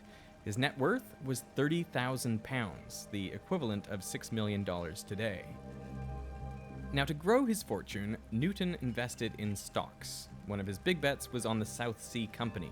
Their business was shipping enslaved Africans across the Atlantic. Business was booming, and the share price grew rapidly. By April of 1720, the value of Newton's shares had doubled, so he sold his stock. But the stock price kept going up. And by June, Newton bought back in, and he kept buying shares even as the price peaked. When the price started to fall, Newton didn't sell. He bought more shares, thinking he was buying the dip. But there was no rebound, and ultimately he lost around a third of his wealth. When asked why he didn't see it coming, Newton responded, "I can calculate the motions of the heavenly bodies, but not the madness of people." So what did Simons get right that Newton got wrong? Well, for one thing, Simons was able to stand on the shoulders of giants. The pioneer of using math to model financial markets was Louis Bachelier, born in 1870. Both of his parents died when he was 18, and he had to take over his father's wine business. He sold the business a few years later and moved to Paris to study physics. But he needed a job to support himself and his family, and he found one at the Bourse, the Paris Stock Exchange. And inside was Newton's madness of people in its rawest form. Hundreds of traders screaming prices, making hand signals, and doing deals. The thing that captured Bachelier's interest were contracts known as options. The earliest known options were bought around 600 BC by the Greek philosopher Thales of Miletus. He believed that the coming summer would yield a bumper crop of olives. To make money off this idea, he could have purchased olive presses, which, if he were right, would be in great demand. But he didn't have enough money to buy the machines. So instead, he went to all the existing olive press owners and paid them a little bit of money to secure the option to rent their presses in the summer for a specified price. When the harvest came, Thales was right. There were so many olives that the price of renting a press skyrocketed. Thales paid the press owners their pre-agreed price, and then he rented out the machines at a higher rate and pocketed the difference. Thales had executed the first known call option. A call option gives you the right, but not the obligation, to buy something at a later date for a set price, known as the strike price. You can also buy a put option, which gives you the right, but not the obligation, to sell something at a later date for the strike price. Put options are useful if you expect the price to go down. Call options are useful if you expect the price to go up. For example, let's say the current price of Apple stock is $100, but you expect it to go up. You could buy a call option for $10 that gives you the right, but not the obligation, to buy Apple stock in 1 year for $100. That is the strike price. Just a little side note, American options can be exercised on any date up to the expiry, whereas European options must be exercised on the expiry date. To keep things simple, we'll stick to European options. So if in a year the price of Apple stock has gone up to $130, you can use the option to buy shares for $100 and then immediately sell them for $130. After you take into account the $10 you paid for the option, you've made a $20 profit. Alternatively, if in a year the stock price has dropped to $70, you just wouldn't use the option, and you've lost the $10 you paid for it. So the profit and loss diagram looks like this. If the stock price ends up below the strike price, you lose what you paid for the option. But if the stock price is higher than the strike price, then you earn that difference minus the cost of the option. There are at least 3 advantages of options. One is that it limits your downside. If you had bought the stock instead of the option and it went down to $70, you would have lost $30, and in theory, you could have lost $100 if the stock went to 0. The second benefit is options provide leverage. If you had bought the stock and it went up to $130, then your investment grew by 30%. But if you had bought the option, you only had to put up $10, so your profit of $20 is actually a 200% return on investment. On the downside, if you had owned the stock, your investment would have only dropped by 30%, whereas with the option, you lose all 100%. So with options trading, there's a chance to make much larger profits, but also much bigger losses. The third benefit is you can use options as a hedge. I think the original motivation for options was to figure out a way to reduce risk. And then, of course, once people decided they wanted to buy insurance, that meant that there are other people out there that wanted to sell it for a profit. And that's how markets get created. So options can be an incredibly useful investing tool. But what Bachelier saw on the trading floor was chaos, especially when it came to the price of stock options. Even though they had been around for hundreds of years, no one had found a good way to price them. Traders would just bargain to come to an agreement about what the price should be. Given the option to buy or sell something in the future, it seems like a very amorphous kind of a trade. And so coming up with prices for these rather strange objects has been a challenge that's plagued a number of economists and business people for centuries. Now, Bachelier, already interested in probability, thought there had to be a mathematical solution to this problem. and he proposed this as his PhD topic to his advisor, Henri Poincaré. Looking into the math of finance wasn't really something people did back then, but to Bechelier's surprise, Poincaré agreed. To accurately price an option, first you need to know what happens to stock prices over time. The price of a stock is basically set by a tug of war between buyers and sellers.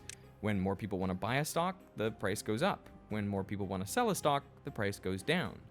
But the number of buyers and sellers can be influenced by almost anything, like the weather, politics, new competitors, innovation, and so on. So Bechellier realized that it's virtually impossible to predict all these factors accurately. So the best you can do is assume that at any point in time, the stock price is just as likely to go up as down. And therefore, over the long term, stock prices follow a random walk, moving up and down as if their next move is determined by the flip of a coin. Randomness is a hallmark of an efficient market. By efficient, economists typically mean that you can't make money by trading. The idea that you shouldn't be able to buy an asset and sell it immediately for a profit is known as the efficient market hypothesis. The more people try to make money by predicting the stock market and then trading on those predictions, the less predictable those prices are. If you and I could predict the stock market tomorrow, then we would do it. We would start trading today on stocks that we thought were going to go up tomorrow. Well, if we did that, then instead of going up tomorrow, they would go up now as we bought more and more of the stock. So the very act of predicting actually affects the quality of the future outcomes. And so in a totally efficient market, the prices tomorrow can't possibly have any predictive power. If they did, we would have taken advantage of it today. This is a Galton board. It's got rows of pegs arranged in a triangle and around 6,000 tiny ball bearings that I can pour through the pegs. Now each time a ball hits a peg, there's a 50-50 chance it goes to the left or the right. So each ball follows a random walk as it passes through these pegs, which makes it basically impossible to predict the path of any individual ball. But if I flip this over, what you can see is that all the balls together always create a predictable pattern. That is, a collection of random walks creates a normal distribution. It's centered around the middle because the number of paths a ball could take to get here is the greatest, and the further out you go, the fewer the paths a ball could take to get there. Like, if you want to end up here, well, the ball would have to go left, left, left, left, all the way down. So there's only one way to get here, but to get into the middle, there are thousands of paths that a ball could take. Now, Bechellier believed a stock price is just like a ball going through a Galton board. Each additional layer of pegs represents a time step. So after a short time, the stock price could only move up or down a little, but after more time, a wider range of prices is possible. According to Bechellier, the expected future price of a stock is described by a normal distribution, centered on the current price, which spreads out over time.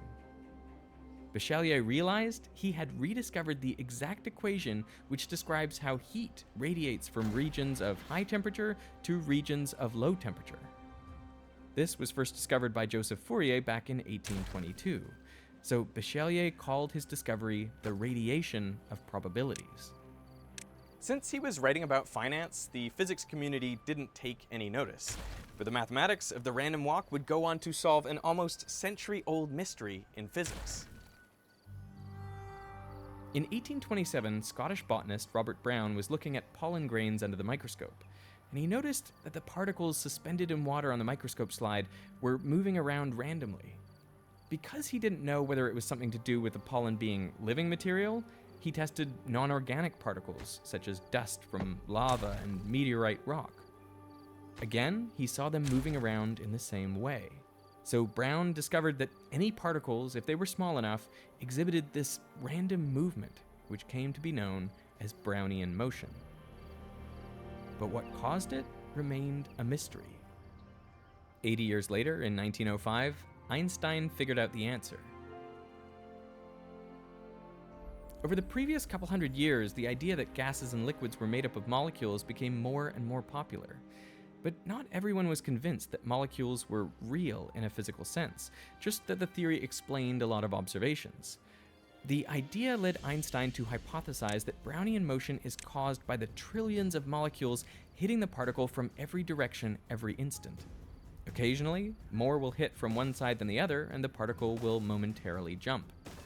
To derive the mathematics, Einstein supposed that, as an observer, we can't see or predict these collisions with any certainty. So at any time, we have to assume that the particle is just as likely to move in one direction as another. So, just like stock prices, microscopic particles move like a ball falling down a Galton board. The expected location of a particle is described by a normal distribution which broadens with time. It's why even in completely still water, microscopic particles spread out. This is diffusion. By solving the Brownian motion mystery, Einstein had found definitive evidence that atoms and molecules exist. Of course, he had no idea that Bechellier had uncovered the random walk 5 years earlier. By the time Bechellier finished his PhD, he had finally figured out a mathematical way to price an option. Remember that with a call option, if the future price of a stock is less than the strike price, then you lose the premium paid for the option. But if the stock price is greater than the strike price, you pocket that difference, and you make a net profit if the stock has gone up by more than you paid for the option. So the probability that an option buyer makes a profit is the probability that the price increases by more than the price paid for it, which is the green shaded area. And the probability that the seller makes money is just the probability that the price stays low enough that the buyer doesn't earn more than they paid for it. This is the red shaded area. Multiplying the profit or loss by the probability of each outcome, Bechellier calculated the expected return of an option. Now, how much should it cost?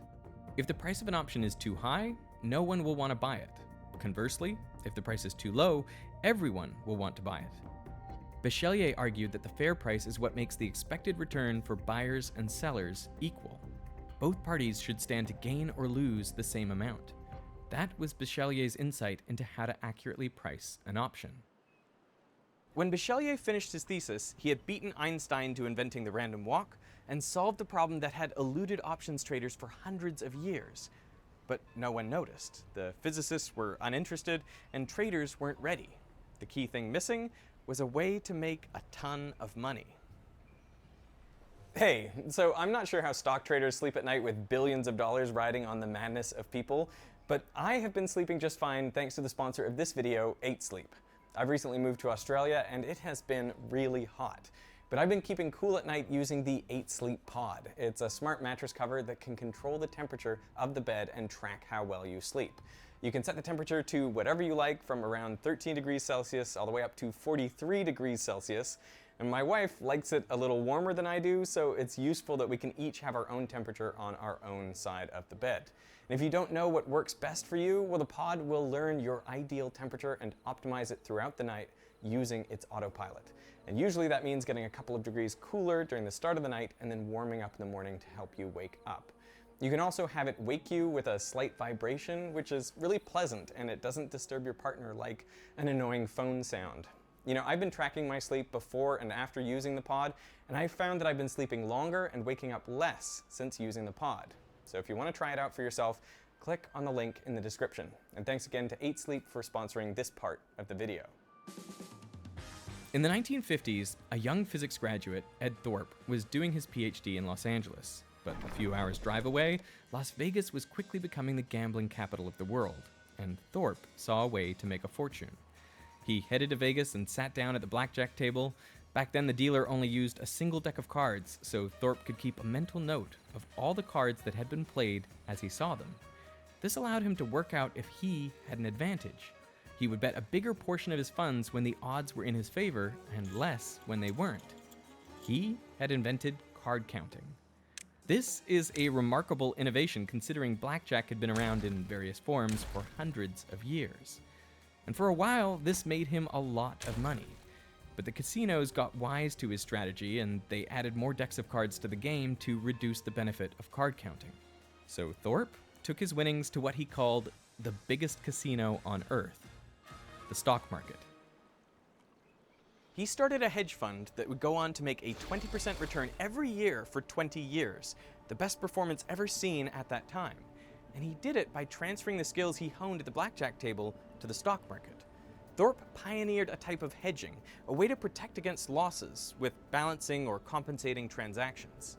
Thorpe did it mathematically. He looked at the odds of winning and losing and decided that under certain conditions, you can actually tilt the odds in your favor by using certain patterns to be able to make bets.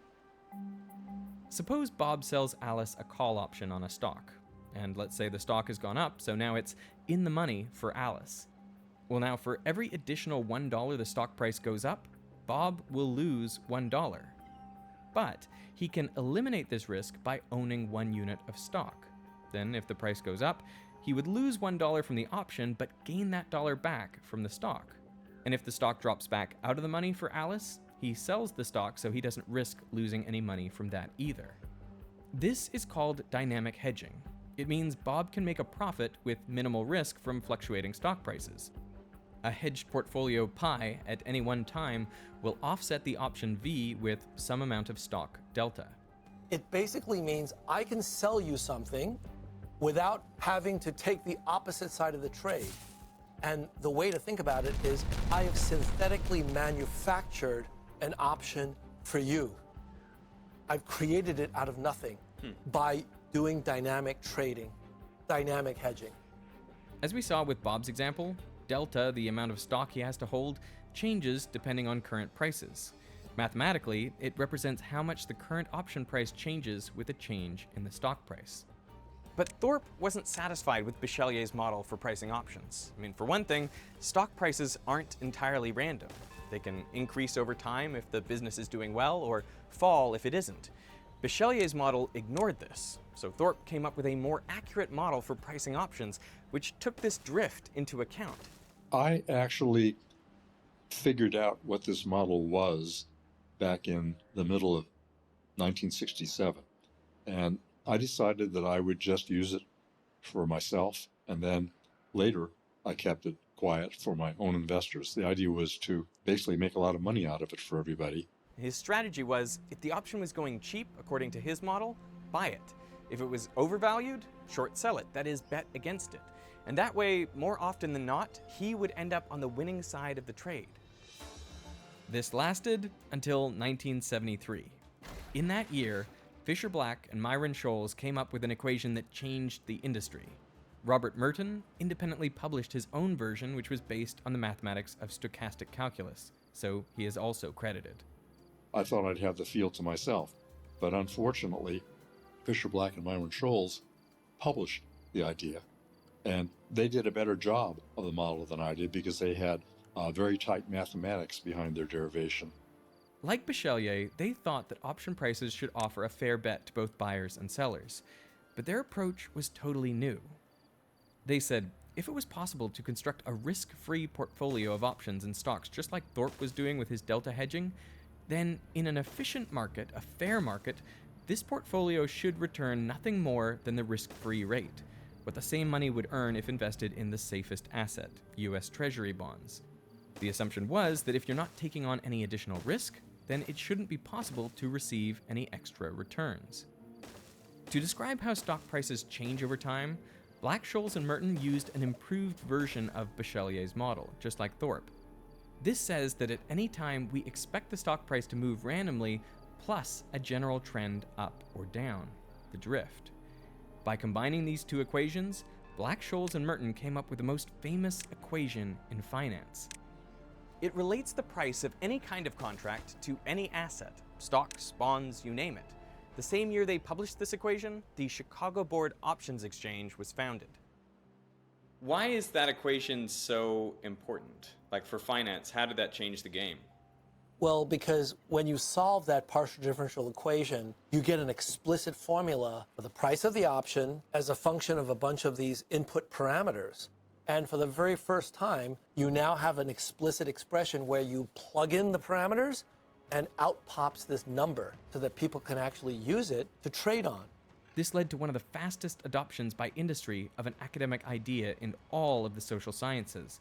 Within just a couple of years, the Black-Scholes formula was adopted as the benchmark for Wall Street for trading options. The exchange-traded options market has exploded, and it's now a multi-trillion-dollar industry. The volume in this market has been doubling roughly every 5 years. So this is the financial equivalent of Moore's Law. There are other businesses that have grown just as quickly, like credit default swaps market, the OTC derivatives market, the securitized debt market. All of these are multi-trillion-dollar industries that in one form or another make use of the idea of Black-Scholes-Merton option pricing. This opened up a whole new way to hedge against anything, and not just for hedge funds. Nowadays, pretty much every large company, governments, and even individual investors use options to hedge against their own specific risks. Suppose you're running an airline and you're worried that an increase in oil prices would eat into your profits. Well, using the Black-Scholes-Merton equation, there's a way to accurately and efficiently hedge that risk. You price an option to buy something that tracks the price of oil, and that option will pay off if oil prices go up, and that will help compensate you for the higher cost of fuel you have to pay. So Black-Scholes-Merton can help reduce risk, but it can also provide leverage. An ongoing battle between bullish day traders and hedge fund short sellers that have bet against the stock. GameStop shares have now risen some 700%. Well, GameStop is a really interesting example for all sorts of reasons, but options figured prominently in that example because a small cadre of users on this Reddit sub-channel, Wall Street Bets, decided that the hedge fund managers that were shorting the stock and betting that the company would go out of business needed to be punished. And so they bought shares of GameStop stock to try to drive up the price. Turns out that buying the stock was not enough because with $1 worth of cash, you can buy $1 worth of stock. But with $1 worth of cash, you can buy options that affected many more than $1 worth of stock. Perhaps in some cases, $10 or $20 worth of stock for $1 worth of options. And so there's natural leverage embedded in these securities. And so the combination of buying both the stock and the options caused the prices to rise very quickly. And what that did was to cause these hedge fund managers to lose a lot of money quickly. How big is this market for derivatives? How big is this whole area that kind of comes out of Black-Scholes-Merton? There are estimates of how large derivatives markets are. And first, let's be clear what a derivative is. A derivative is a financial security whose value derives from another financial security. So an option is an example of a derivative. In general, the size of derivative markets globally is on the order of several $100 trillion. How does that compare to the size of the underlying securities they're based on? It's multiples of the underlying securities. I just have to interrupt because it seems kind of crazy that you have more money riding on the things that are based on the thing than the thing itself. That's right. So tell me how that makes any sense. Because what options allow you to do is to take the underlying thing and turn it into 5, 10, 20, 50 things. So these pieces of paper that we call options and derivatives, they basically allow us to create many, many different versions of the underlying asset. Versions that individuals find more palatable because of their own risk-reward preferences. Does this make the markets and the global economy more stable or less stable or no effect? All three. So it turns out that during normal times, these markets are a very significant source of liquidity and therefore stability. During abnormal times, by that I mean when there are periods of market stress, all of these securities can go in one direction, typically down. And when they go down together, that creates a really big market crash. So in those circumstances, derivatives markets can exacerbate these kinds of market dislocations. In 1997, Merton and Scholes were awarded the Nobel Prize in Economics. Black was acknowledged for his contributions, but unfortunately he had passed away just 2 years earlier. We're going to make a lot of money in options, but now Black and Scholes have told everybody what the secret is. With the option pricing formula now out for everyone to see, hedge funds would need to discover better ways to find market inefficiencies. Enter Jim Simons. Before Simons had any exposure to the stock market, he was a mathematician. His work on Riemann geometry was instrumental in many areas of mathematics and physics.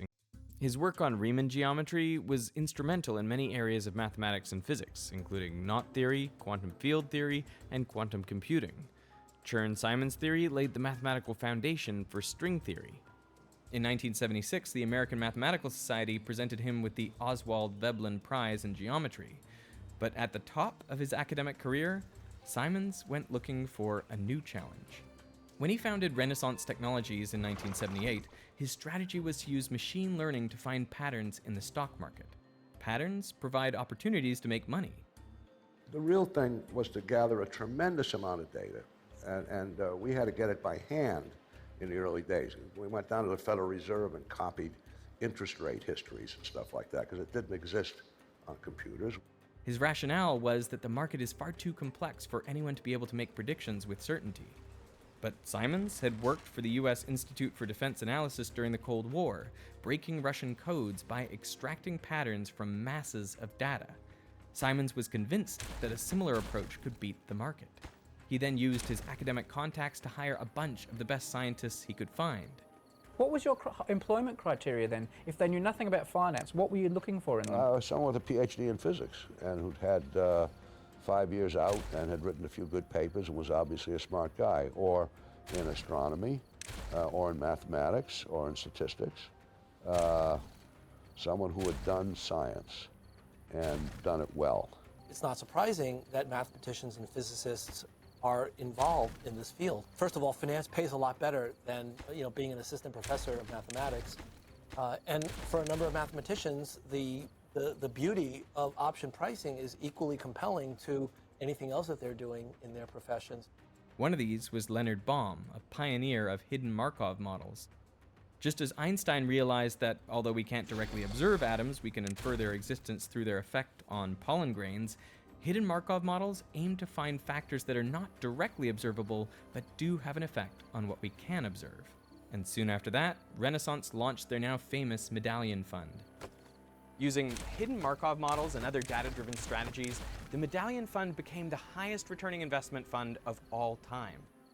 This led Bradford Cornell of UCLA in his paper Medallion Fund, the Ultimate Counterexample, to conclude that maybe the efficient market hypothesis itself is wrong. In 1988, I published a paper testing it, the US stock market, and what I found was that the hypothesis is false. You can actually reject the hypothesis in the data, and so there are predictabilities in the stock market. So it's possible to beat the market, is what you're saying? It's possible to beat the market if you have the right models, the right training, the resources, the computational power, and so on and so forth. Yes. The people who have found the patterns in the stock market, and the randomness for that matter, have often been physicists and mathematicians, but their impact has gone beyond just making them rich. By modeling market dynamics, they've provided new insight into risk and opened up whole new markets. They've determined what the accurate price of derivatives should be, and in doing so, they have helped eliminate market inefficiencies. Ironically, if we are ever able to discover all the patterns in the stock market, knowing what they are will allow us to eliminate them. And then we will finally have a perfectly efficient market where all price movements are truly random.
Described by a normal distribution which broadens with time. It's why, even in completely still water, microscopic particles spread out. It's based on to tell normal cries down to force geometry field for Oswald Diamonds have had his so using the plot. Nowadays, and you're worried Merton equation, there's a way to accurately and efficiently hedge that risk. You price an option to options at $5 where you can perhaps insociation limits and right you to rely the times cure these pricing market and said any efficiency. Different versions lasted until 1973. In that year, Fisher Black and Myron Scholes came up with an equation that changed the industry. Robert Merton independently published his own version, which was based on the Black, Scholes, and Merton came up with the most famous equation in finance. It relates the price of any kind of contract to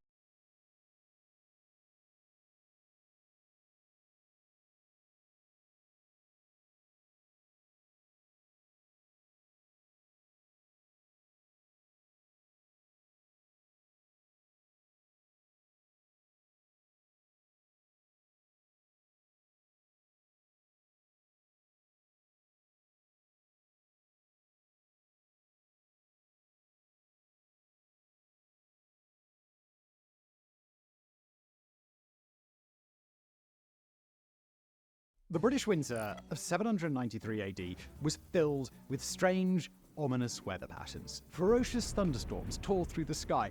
Immense winds battered towns and villages across the island. Some even swore that they saw dragons circling. In an age when superstition and omens played a fundamental part in everyday life, many saw these events as a chilling sign of something terrible to come. Less than 6 months later, something did arrive. The start of a dark period, later dubbed the Great Suffering. It began on the 8th of June, 793 AD, on the island of Lindisfarne, off the Northumbrian coast in northern England. This tiny tidal island was home to a monastery with a small Christian population and was a significant site to the faith because of its links to St. Cuthbert and early Celtic Christianity. That morning, 3 ships appeared on the horizon, strange-shaped, billowing sails and bizarre faces carved into their bows. They ran aground on a beach a short distance from the monastery, poured a terrifying sight. A wave of warriors stormed into the monastery, hacking their way through the terrified monks within. Some were dragged back to the ships, never to be seen again. Most died on this holy island. The warriors plundered everything they could from Lindisfarne before setting sail again and disappearing over the eastern horizon.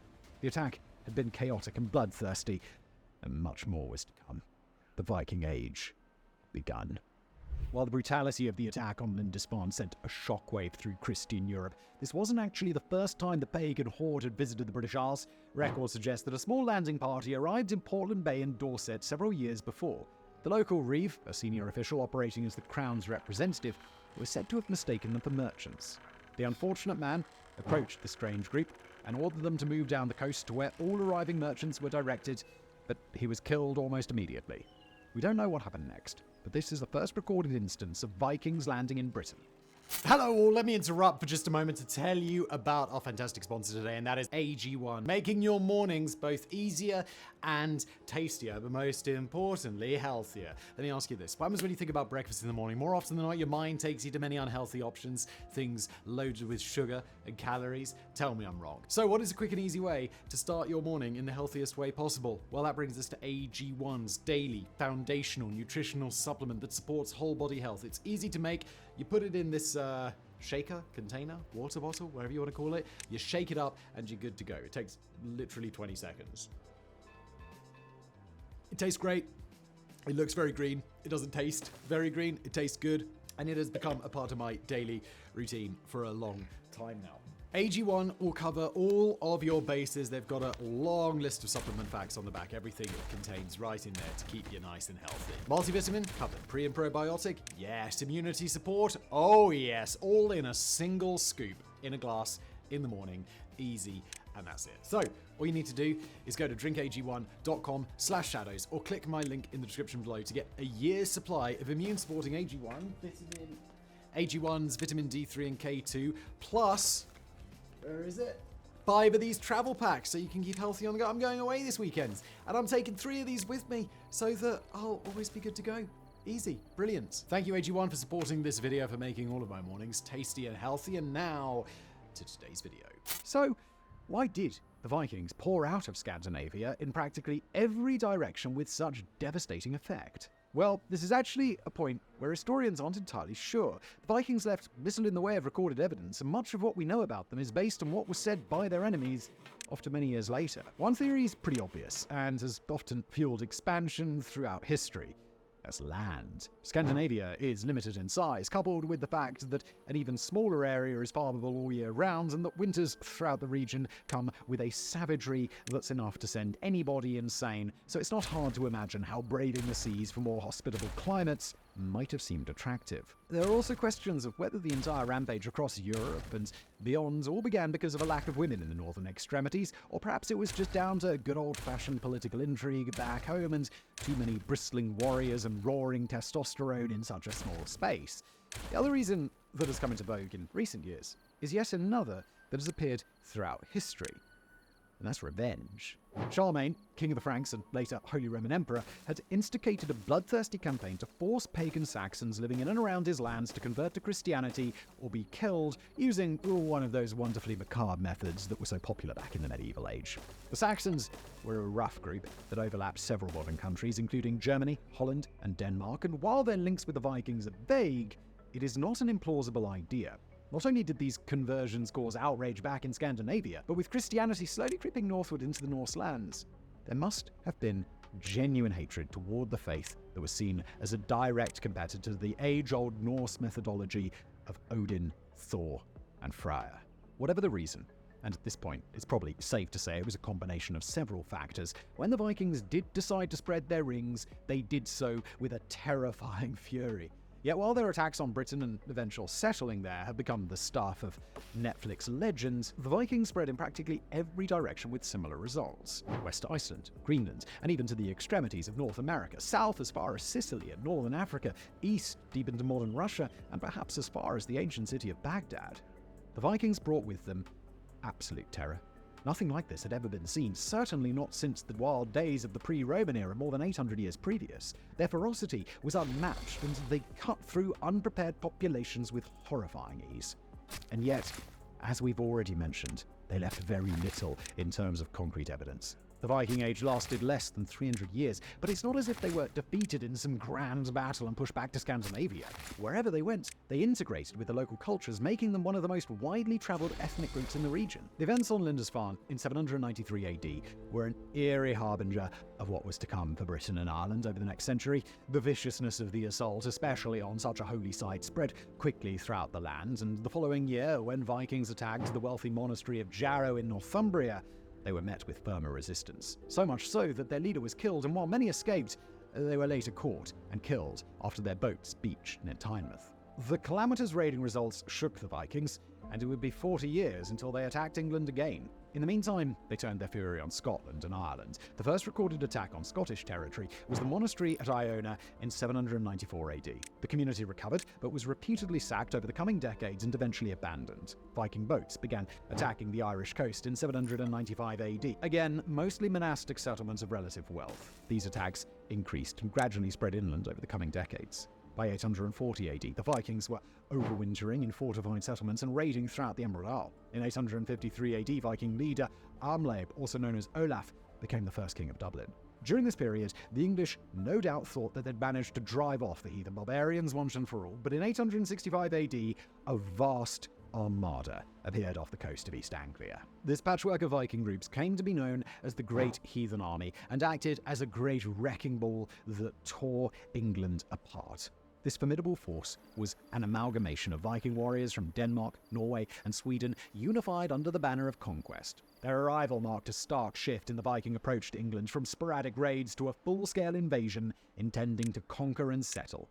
With its fertile lands and relative wealth, England presented an ideal target. Additionally, the political landscape at the time, fragmented into the 4 smaller kingdoms of Northumbria, Mercia, East Anglia, and Wessex, made it vulnerable to external threats. The Great Heathen Army was led by notable Viking chieftains, including the legendary sons of Ragnar Lothbrok, Ivar the Boneless, Halfdan Ragnarsson, and Ube. Their strategy was methodical and relentless. Starting in East Anglia, where they secured horses, significantly increasing their mobility and allowing them to strike swiftly and unexpectedly across the English territories. The Vikings' tactics were brutal and efficient, combining lightning-fast raids with sieges of significant settlements. Their superior naval capabilities meant that they could move quickly along rivers, striking deep into England. In many ways, these attacks were blitzkrieg of their time. In 867 AD, they captured York, a major victory that effectively ended the independence of Northumbria. By 874, they'd subdued Mercia, with East Anglia falling 4 years earlier in 870 after the martyrdom of King Edmund.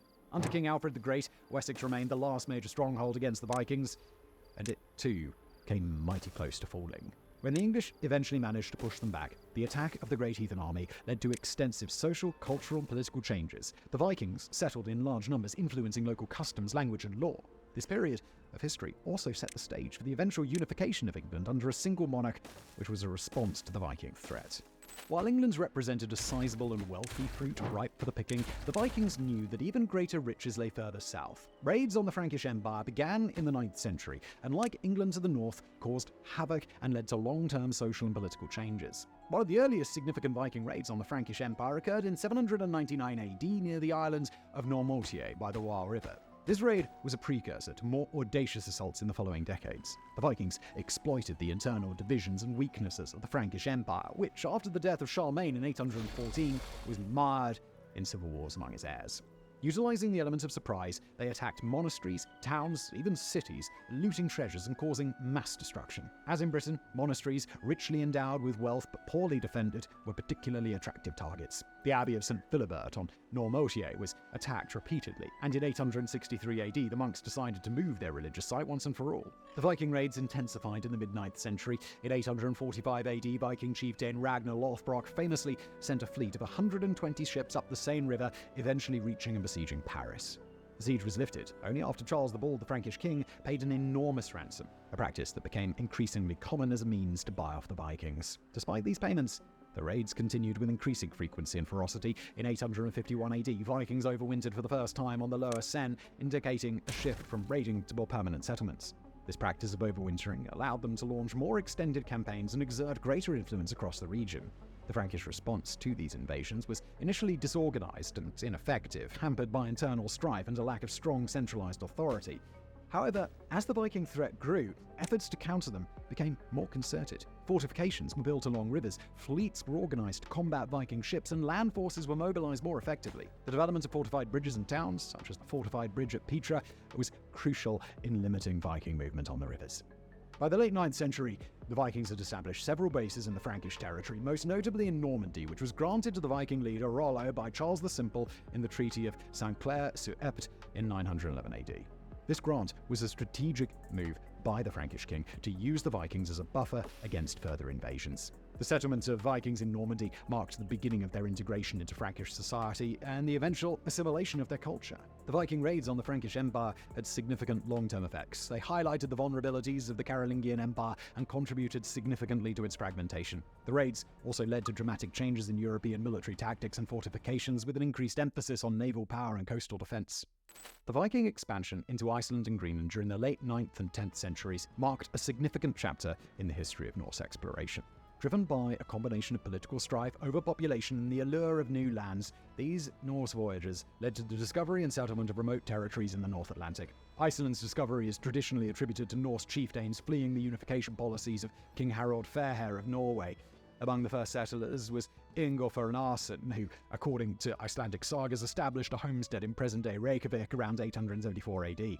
The discovery of Iceland was not due to complete chance, but rather a conscious decision by Norse sailors and explorers who had long heard of mysterious lands to the west from earlier scouting voyages. The settlement process in Iceland was relatively peaceful, mainly because the island was uninhabited. The Norse brought their own governance structures, eventually establishing the Althing in 930 AD, one of the world's oldest parliaments. This period, known as the Icelandic Commonwealth or the Saga Age, was marked by a flourishing culture and the creation of the famous Icelandic sagas.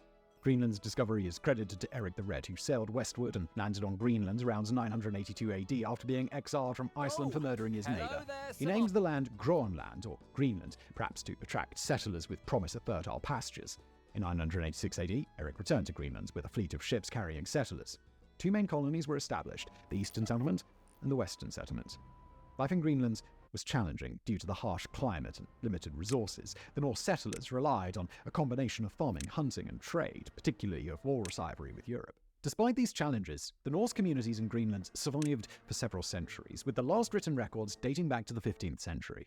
What happened next remains a mystery to this day. While there have been many theories about what happened to the Greenland Vikings and why they completely vanished, including sea level rise, drought, a cooling climate, disease, environmental degradation, conflicts with the Inuit, and economic disruption, no one knows how or why this thread of the Viking story suddenly disappears. The further west